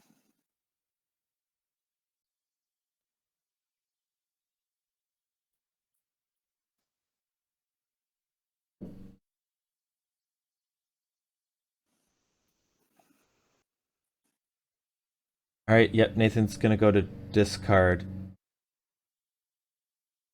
So he's not even willing to... Yeah, I would say, like, the Incinerate would be lethal, but you'd be tapping all your mana. It can be countered by all the spells, whether it's Daze, Thwart, Foil, Arcane Denial. So he's not willing to pull the trigger in the spot. Just going to hang out. Build up a hand and mana, both sides. So I guess, I mean, the biggest thing that we are seeing there is, I think Incinerate was one of the cards you mentioned about taking it out. And that could be an indication of maybe how Nathan has sideboarded, whether he's valuing different cards, or maybe he didn't bring in all the sideboard cards that we talked about, if Incinerate is still in the deck.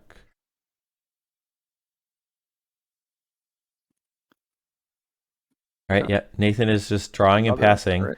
He's looking to say, I'm going to try and find the best set of spells. I don't want to be casting these Incinerates. They're not efficient. Gabe is going to Gush.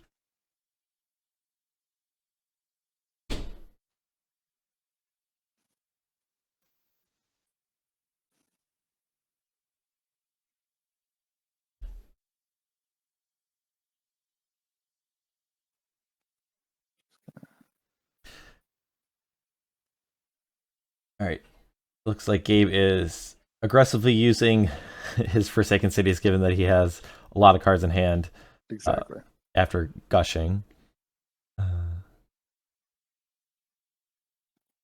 Another city. Was that a Gush that was hardcast? No. Okay. He returned lands for it. All right. Normally Gabe keeps them face up, so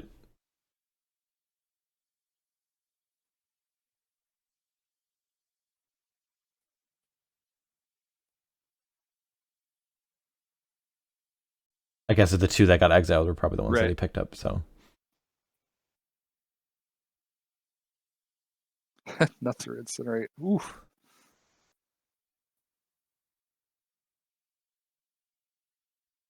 So, if, let's say Nathan does have a card like Naturalize in his hand, Yeah. Would you be quicker to discard a Naturalize or an Incinerate? I think I'll. The fourth Incinerate has been think discarded. Yeah, fourth Incinerate. I don't think it matters to me between those two. At least there's a point where the Naturalize becomes more relevant. He blows it for. That's just. Well, what else is it gonna get? Spirited. It's. Are you gonna get a ball lightning with it? I don't know. This is probably an indication that Gabe is willing to commit a Black Vise to the board. Yeah, that's what it. Yeah. Okay. 7 cards in hand, Black Vise on board. All right, this is the moment of whether Nathan has Mogg Salvages or Overloads. Because if this Black Vise stays in play, then the game will be over in a somewhat short amount of time. Right. Okay. Just got interesting. It's been interesting the whole time. That's not fair. That's what I'm saying, though, this kind of weird tension of these decks. The way that this part of the game goes. Yeah. Stasis will do that. The way things that you take for granted in terms of like untapping your lands is really, and the game plays out very differently because of that. And I love that aspect of pre-modern gameplay, so I'm all in for both of these decks. Yeah. Like, I really do love these.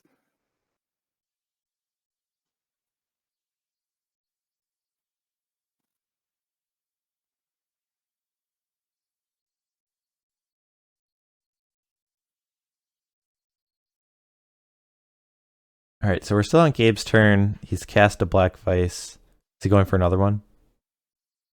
Yes. Yep. Yeah, so I mean, it could have changed if Gabe recently drew these Black Vise. Too. But I do think that might be something that he was waiting for, is he wasn't just willing to run out a Black Vise to get it destroyed. He wanted to wait a position where he could at least feel like he could fight Overloads or Mogg Salvages. And yeah, especially in like putting 2 in play at once kind of puts the stress on Nathan even more.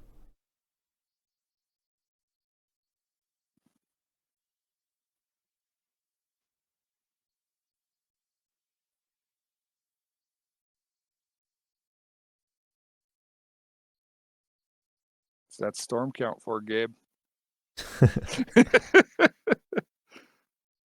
What you doing with that storm count there, buddy?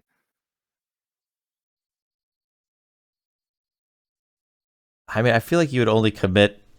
I still wouldn't, even if you did have Brain Freeze right now, I don't think you need to Brain Freeze for a lot to win the game. And so I don't think there's much incentive to use your mana preemptively under a Stasis, because you are likely to be able to just do it on the turn where it's in a Gush. You're not using a lot of mana. Yeah.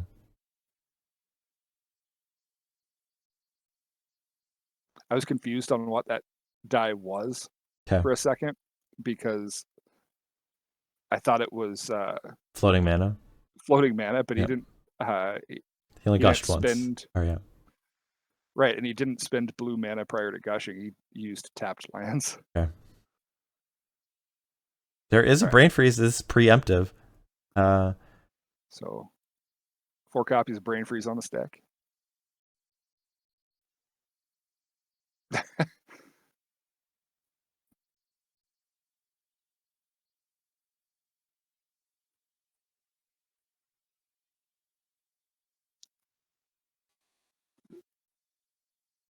Gotta shred those vices right now. I think players are confirming the number of spells that were cast this turn. Yeah. Gush and 2 Black Vices, now a Brain Freeze. Yeah. So I guess the biggest advantage for doing this Brain Freeze right now is, well, one, that there's a certain number of spells. That's the obvious one. But like the cards that Nathan would flip over might give Gabe information of what cards are no longer Like he wouldn't have to worry about it. Like if some number of Fireblasts get flipped over, then it's like, okay, don't have to worry about those. You could play different, knowing that certain cards are not in your opponent's deck. Yep.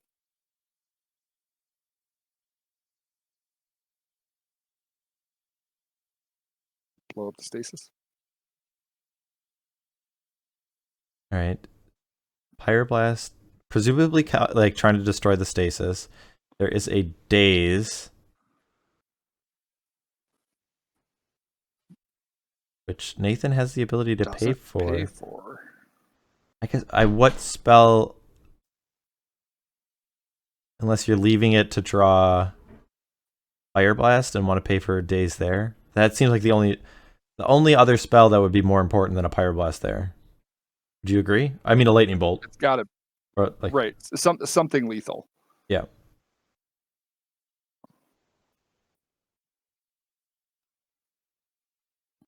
Do you think you're going to get something lethal through?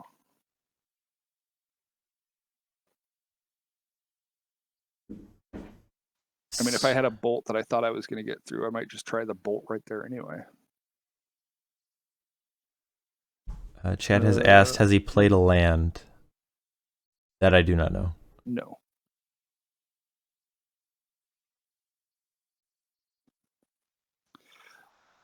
So the question was asked if these other spells count towards Storm, the ones with BF on the stack. No. So when you cast Brain Freeze, I believe it's set. Yep, I've already responded. Okay. Yeah, that was something that I know. Like when I started playing Premodern, yeah. I thought it like had to like resolve first, but it's just when you cast it, it knows how many. Puts that number of copies on the stack. Is the way Storm reads.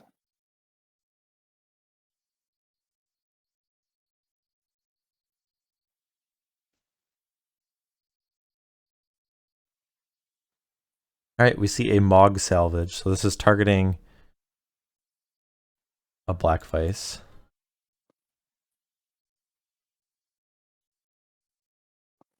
Did he end up paying? That mana's tapped now.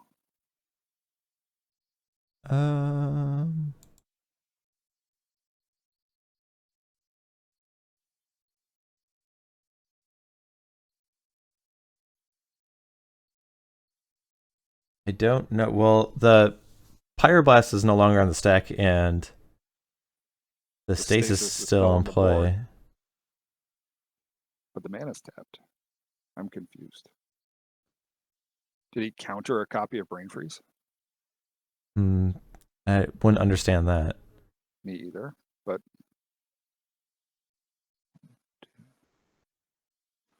All right.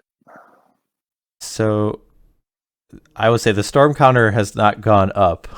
I don't know, that is an indication that Gabe does not have a second Brain Freeze in his hand. Because there have been a lot of spells cast now at this point. Because it was Gush, Black Vise, Brain Freeze, Pyroblast, Daze, Mogg Salvage. Yeah. It's a nice big graveyard. If you had Black Vise, or if you had Barbarian Ring, it's definitely live. Yeah, so I think Gabe is communicating with his opponent to try and figure out the cards that are in his graveyard, trying to take note of the cards that he needs to play around. So when the dust settles, we have Gabe still with a Stasis in play. Yeah. One Black Vise, one of them got destroyed, and Nathan tapped out. Nathan does go down to 3 or 4 cards in hand, 4 cards, and now he has a 5th. So it was temporarily under the Black Vise, but now he kind of needs to find something. Otherwise, 12 cards in his deck. Okay, I didn't realize it was that few. Were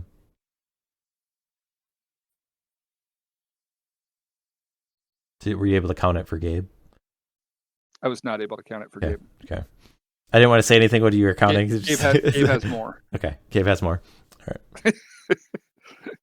Advantage Gabe. I would say it didn't look like a lot more. Chet has guessed 14. Someone else has said 15 or 16. So, but yeah, that's plenty enough that you're ahead. That you won't deck out first. Don't cast more Gushes. Yeah. I mean, if you're 4 cards ahead, you could cast 1. So Yeah. and especially if you have another Brain Freeze in your deck, then I think you'd be fine.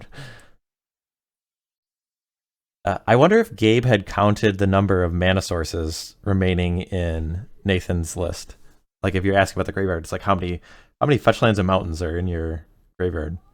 Yeah.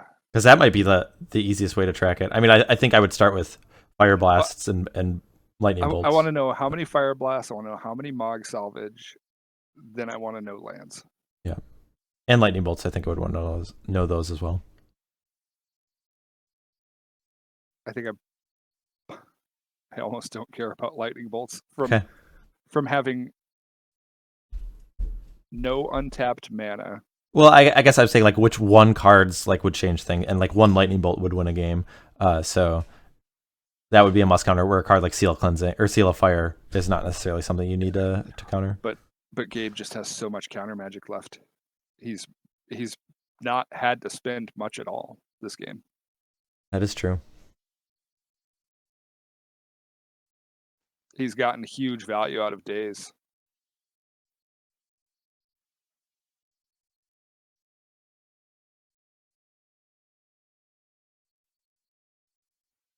The 4th Forsaken City has joined. Not very often that 4 Forsaken Cities are in play. Yeah.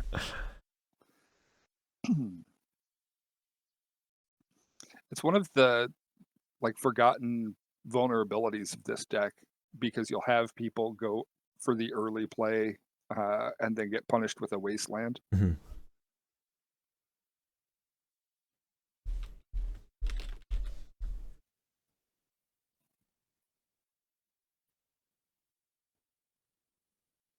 All right.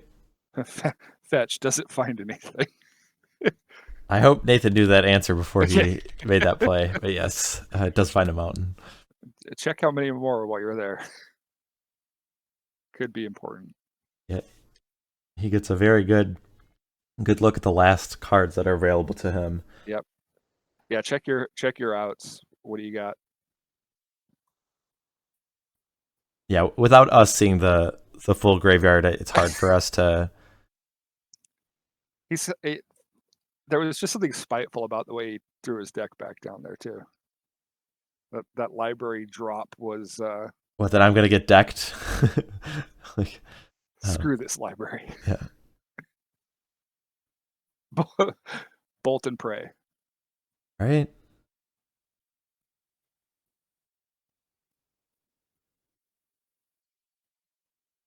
There is a Thwart. Pick up 3 islands. Man. Counter your Lightning Bolt. There's a Fireblast. There's a chance. How much permission does Gabe have?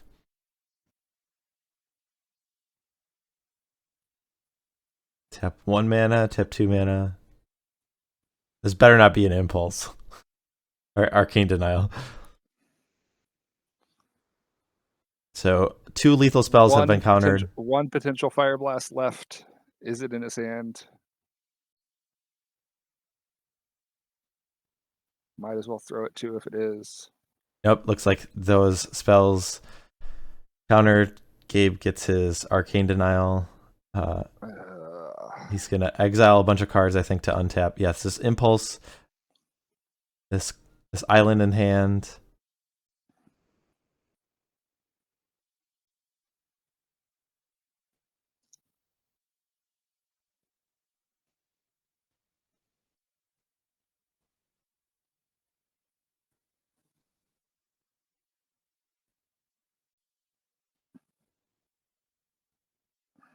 So Nathan has 5 cards in hand. He's going to take a damage from Black Vise. He draws a Wooded Foothills.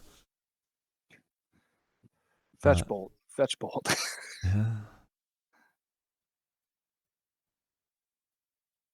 Gabe will pay for Stasis the normal way. Think he's got any lands in his deck? I mean, the other... Yeah, I don't know. I think he's just hoping to draw the Fireblast.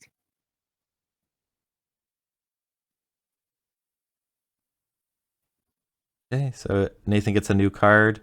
after he takes 1 point of damage from the Black Vise.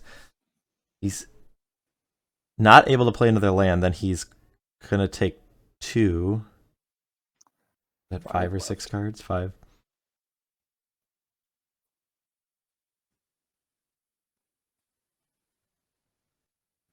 Gabe has so much permission in hand. Gross. All right, Nathan is going to end a turn. He's going to use his fetch land. There must be a mountain in there somewhere.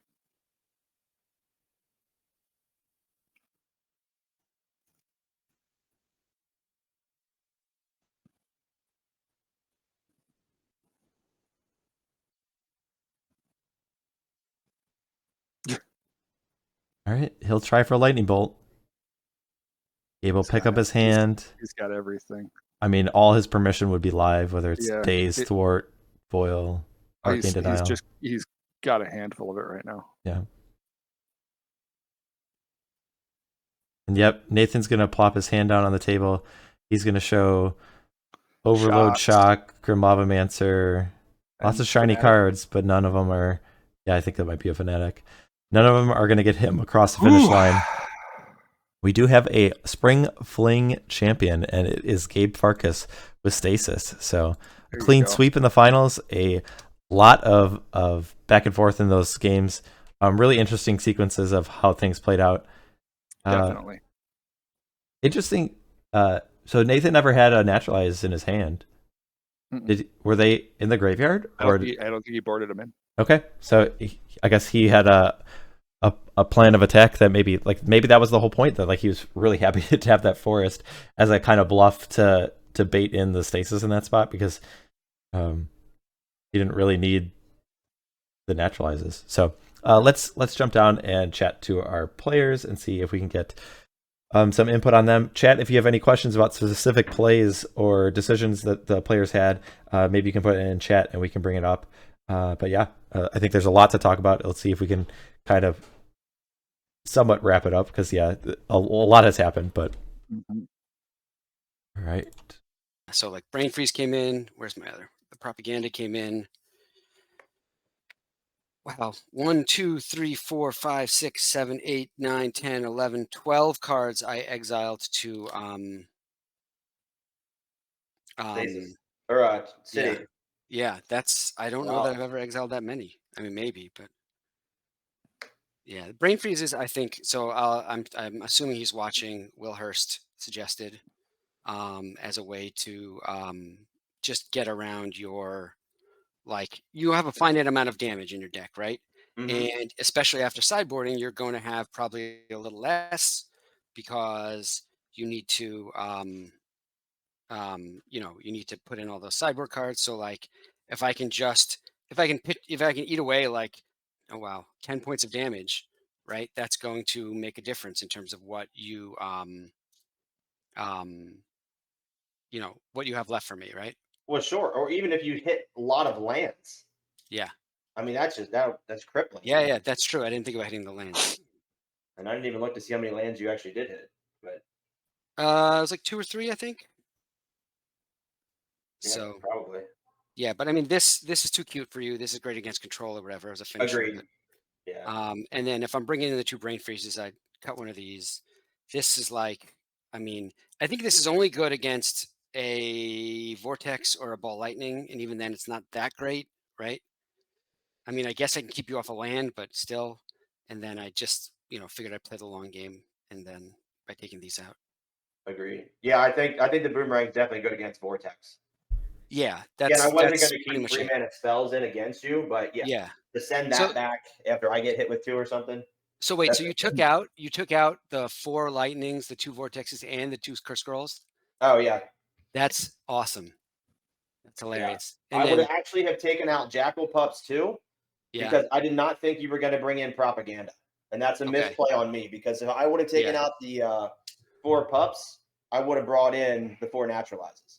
So you didn't even bring in Naturalize, you just tricked me with the forest. Correct. I brought in 1 extra land to go up a land count and to show that I might have green spells. That's amazing. I mean, I bought it hook, line, and sinker, so that's hilarious. Yeah, I don't think Naturalize was going to be good, because any way that you look at it, if I tap down 1 green mana, it's gonna stay tapped. Yeah, So yeah, why yeah. bring You have in one 3 chance other at it. dead Yeah, cards? It just didn't Yeah. make sense. yeah. My thinking was you were going to prepare by having a P blast or something, or even 2 to counter my Stifle on your fetch when you fetch the Wooded Foothills, so that you could go over the top of me that way. Right. So that's why you tapped the forest to pay for propaganda. Yeah, unfortunately, it's not that it was a bad play. I showed it too early that I was tapping it down, Yeah. but I didn't want to tap down a mountain with Sure. all the other spells I had in my hand. Yeah. So it was a sacrificial tap that had to be made. Yeah, that's hilarious. You totally got me there. So, and then the other thing I was thinking about, the annuls or the snares, like, okay, it's just a preventative or whatever. The annuls, I didn't think, especially Not against. glad I didn't bring it in, and then Yeah. I didn't think the crypt with the Lavamancer was worthwhile. And Nope. yeah. So wait, so how many did you bring in? You brought in 1, 2, 3, 4, 5, 6, 7, 8, 9. Okay, not far off from my guess of 14. Now, the other thing I left out were Naturalizes and Tranquility. Yeah. That I may have brought in, but I just did not see the need. Yeah. Again, I misread, propagandas. You misread whether or not I was going to bring them in. Yeah, I didn't think you'd bring him in because I really wasn't going to attack much. And once, maybe a pup gets in for 4 damage, and then Stasis is coming down.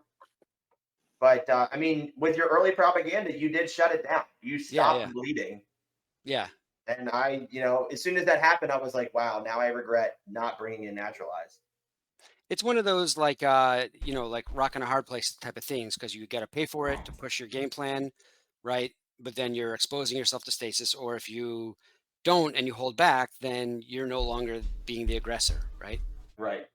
So, yeah. And I definitely want to be the aggressor. Yeah. It is a sweet deck, and I think, given your success here and your like you were saying, would you finish 34th out of 1 million at LobsterCon? That I think this approach of it's what are you giving up as a what kind of density of damage as a burn deck versus what are you getting out of it? And at least to me, but again, I'm prison / mid-range type of player. Usually what you're getting, like the Naturalize, as like sort of especially in a closed deck list type of thing, I think outweighs what you might be giving up in the damage. But you and Aaron can definitely tell me I'm wrong there. No, I'm not gonna tell anybody they're wrong. That's I take all advice, all critiques to heart, and listen to what people are saying. Because I think it's a smart way to play it. Yeah. There's a million different ways. Everybody sees things a little differently. In the realms of what you play, and then the meta shifts. So things change. Mm-hmm. But you see what I'm saying, Aaron? Like, I feel like what you give up by having Naturalizes is less than what you're getting, at least from my point of view. I think building it, Nathan, the way that you've got it built right now, looks really good. It looks enticing. The thing that I feel like you give up is just some of the sideboard flexibility more than anything. You're not impacting your main deck much at all. In fact, you're going super threat dense on your main deck because you're 20 lands, and then got seals and shocks. I think it's great. I think not having Price of Progress, not having some of the all-star sideboard cards is the potential. That's what you're giving up, the sideboard. Yeah, Price of Progress. I agree. Yeah, for sure. Yeah. What do you guys? The 20 lands. I'm curious. So I mean, I have Bauble Slide built, and I think I have 19 in it. Yep. Right, and I guess the argument would be with the 4 bubbles, you cut out 1 land, but 20 on its face does feel low-ish, I guess. 20 feels right in a 60-card deck with no baubles. Yeah. I'm good there. I think that's the right number. 21 with a forest. Yeah. Feels good. It the success speaks for itself, right? It's been a good run. No, kudos. I mean, I think you played it really tight, Nate, and we should definitely have a beer to commiserate these last 3 hours or 2 hours. No doubt. I will say I was not confident coming into this. Okay. Playing Stasis before, playing lots of Goldfish back here, playing against your actual deck. I think I won maybe twice. Really? Like I said in the first 2 matches, if I could steal one from you, then my That's confidence level interesting. got a lot higher. I thought And I for mean- sure. Go ahead. I thought for sure early on that, you know, with 2 unsighted boarded games, one of which you were on the play, I'm like, this has to be a pretty good position for a red deck to be in. The And too many sideboard. times I bricked. I mean, there was times where I Yeah. drew Yeah. back-to-back ball lightnings or back-to-back. Yeah. Yeah. It was just, Oh, I saw the hand. So there was a point where I'm like, what is in his hand? It's got to be 3 ball lightnings and a That's curse what I scroll. said. And it was, That's what and I you said showed too, it at the end, 3 ball lightnings and a curse Yeah. scroll. Like, yep, Yeah. that's That's, super. I mean, that's just unfortunate. And I think if one of those is a bolt. I got lucky with the land drops that I kept drawing. What there were like a few times when I drew like 4 islands in a row, and yeah. So Gabe, I do have a question. So someone sir. had noted, they said 3 over Sligh without any anti-Sligh sideboard cards is impressive. So a lot of insane. times we see chills or hydroblasts or blue elemental blasts. Is there a reason that you didn't have those in the sideboard? It was as if you recall, you know, the several years ago when we started this event, that the green, red, Terravore type of decks were all the rage, and I feel like there wasn't a whole lot of burn, and so it was a meta game choice Okay. to put in the, I guess the powder kegs and the Tsabo's webs. I think next time I play this, definitely I would be putting in 3 chills, because Okay. my idea was just basically I'm going to dodge red decks, which up until now I did. I don't think I played a single one in the first 8. And what did I play in the top 8? Played against Replenish Rock. and then Rock. Yeah. So it didn't come in handy. It didn't factor in at all. Like I was able to dodge them.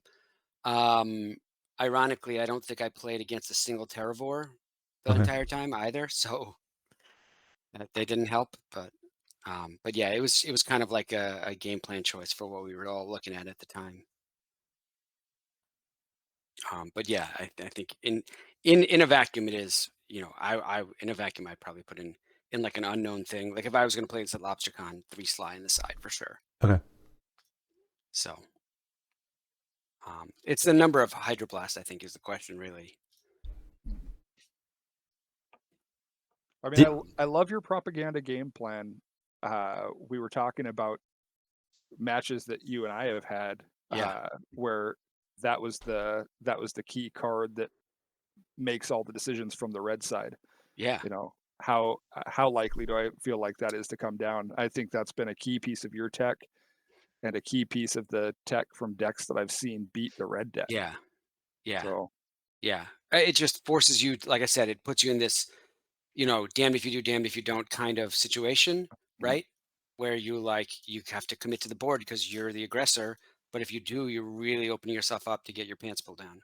Yeah. But I think, the camera's on me now, but I think in a vacuum sideboard, take out the 2 Tsabo's webs, take out the 2 crypts, because I don't know, to me, like if someone's going to have some graveyard shenanigans, I'm just going to hope to counter them, I guess, right? And then probably the ensnares, and I would put in a 3rd propaganda. I would try to fit in some chills, some curse totems, and the Wilhurst special of Mana Short. Because I think Mana Short, Short's so fantastic. backbreaking. Yeah. Gotta have Mana Short. It's brutal. I mean, when I have played it, how many times I can't even count that someone's like, okay, I'll float mana in response. Nope. No, you're not. Nope. So yeah, Mana Short can be pretty brutal. Pull all that mana out. Yeah. Anything else that was noteworthy? You didn't have Curse Totem in the board. I didn't even think about that. Yeah, again, kind of meta choice, because like against like Terravore type of thing. Sure. And if you go up against elves, I guess I just lose. Well, so here's the thing. Honestly, if I go up against elves, I just lose anyway. Yeah, like I think with Stasis, I am 1 and X lifetime against elves, and that X matchup. is at least 8. And like, I think it was like a very new elves player, and I was able to get like 2 Tormod's Crypts, 2 Curse Totems, and I don't know, like a Powder Keg out in the early turns or something like that, and you know, it was just other than that, yeah, it's not a winnable matchup, and so to me, it's like, what's the point of going from 10% to 15%? Sure. Fair enough. But against a lot of other decks, like I think Curse Totem is great against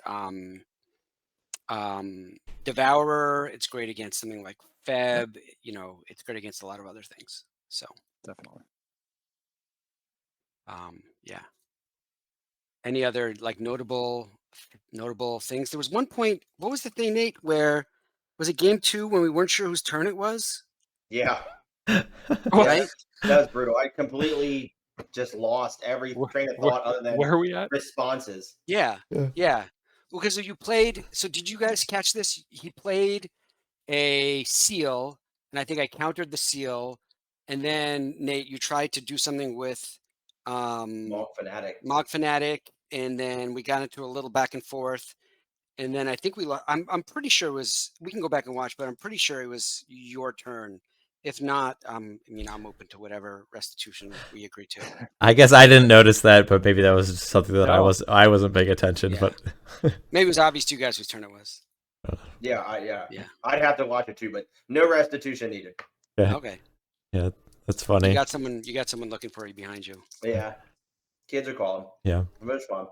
So, yeah. But just one notable thing when you guys talk about the Please. lands and Sligh, like against Stasis, I don't have 20 lands. So I will fend a little bit on this because I have 12 lands until I bring in my forest. That if I'm losing 4 of those lands to double Fireblast, I'm in a lot of problems. Oh yeah. And even if I'm fetching 4 of those lands, it's still not a land. I mean, I don't know how, maybe I'm not explaining that correctly, but I feel like I'm only looking for 0.5 of a land. Yeah. So But what are you going gonna do? to Like, I definitely needed more lands. I think in general, right? With like you want the fetches because of Lavamancer or whatever, right? Mm-hmm. Yeah. I mean, I don't know that you rebuild your deck just against one matchup. No. Yeah. I'm thinking about maybe cutting 2 of the fetches, but maybe. We'll see. Well, like in a sideboard, There's a few people cutting fetches right now. There are more people looking at that for this matchup and other matchups. Yeah, I mean, my Lava Man, he gets a lot of fat from the graveyard outside of the fetches. Yeah. So Well, you're not playing Barbarian Ring, so he's not That's right. fighting against everybody else. So yeah, I don't care if I hit threshold. There's no threshold to care about. I hear you. I get it. So the question I have for both of you guys actually is, so the original like Sligh deck, Paul Sligh or whatever, right? It wasn't just straight balls to the wall aggro, right? There was land destruction, there was other sort of some like prison-y type of things, right? And it was all about curve. Like, I don't think we've seen a deck that really embodies that in pre-modern, right? We've seen the more aggressive burn or RDW type of decks, right? Not out of the red camp, so to speak. But I mean, that idea, that disruption idea, is done in, like, I think that the Merfolk deck is a lot like that. Yeah. Minus the all the burn spells. Yeah, minus the burn spells. Yeah. But I feel like, what, I don't know if there's like how you would do that disruption pre-modern. Maybe you splash black for duress or something. No, I would just be like Rishon Imports and Wastelands, and then just yeah. Um, And then what's the one where you can attack if you tap all your lands? Branded Brawler or something? Veteran Brawler. Veteran Brawlers, yeah. Always got to throw one new at me.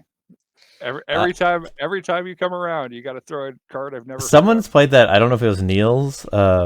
I've seen people play this card, or maybe it was I'm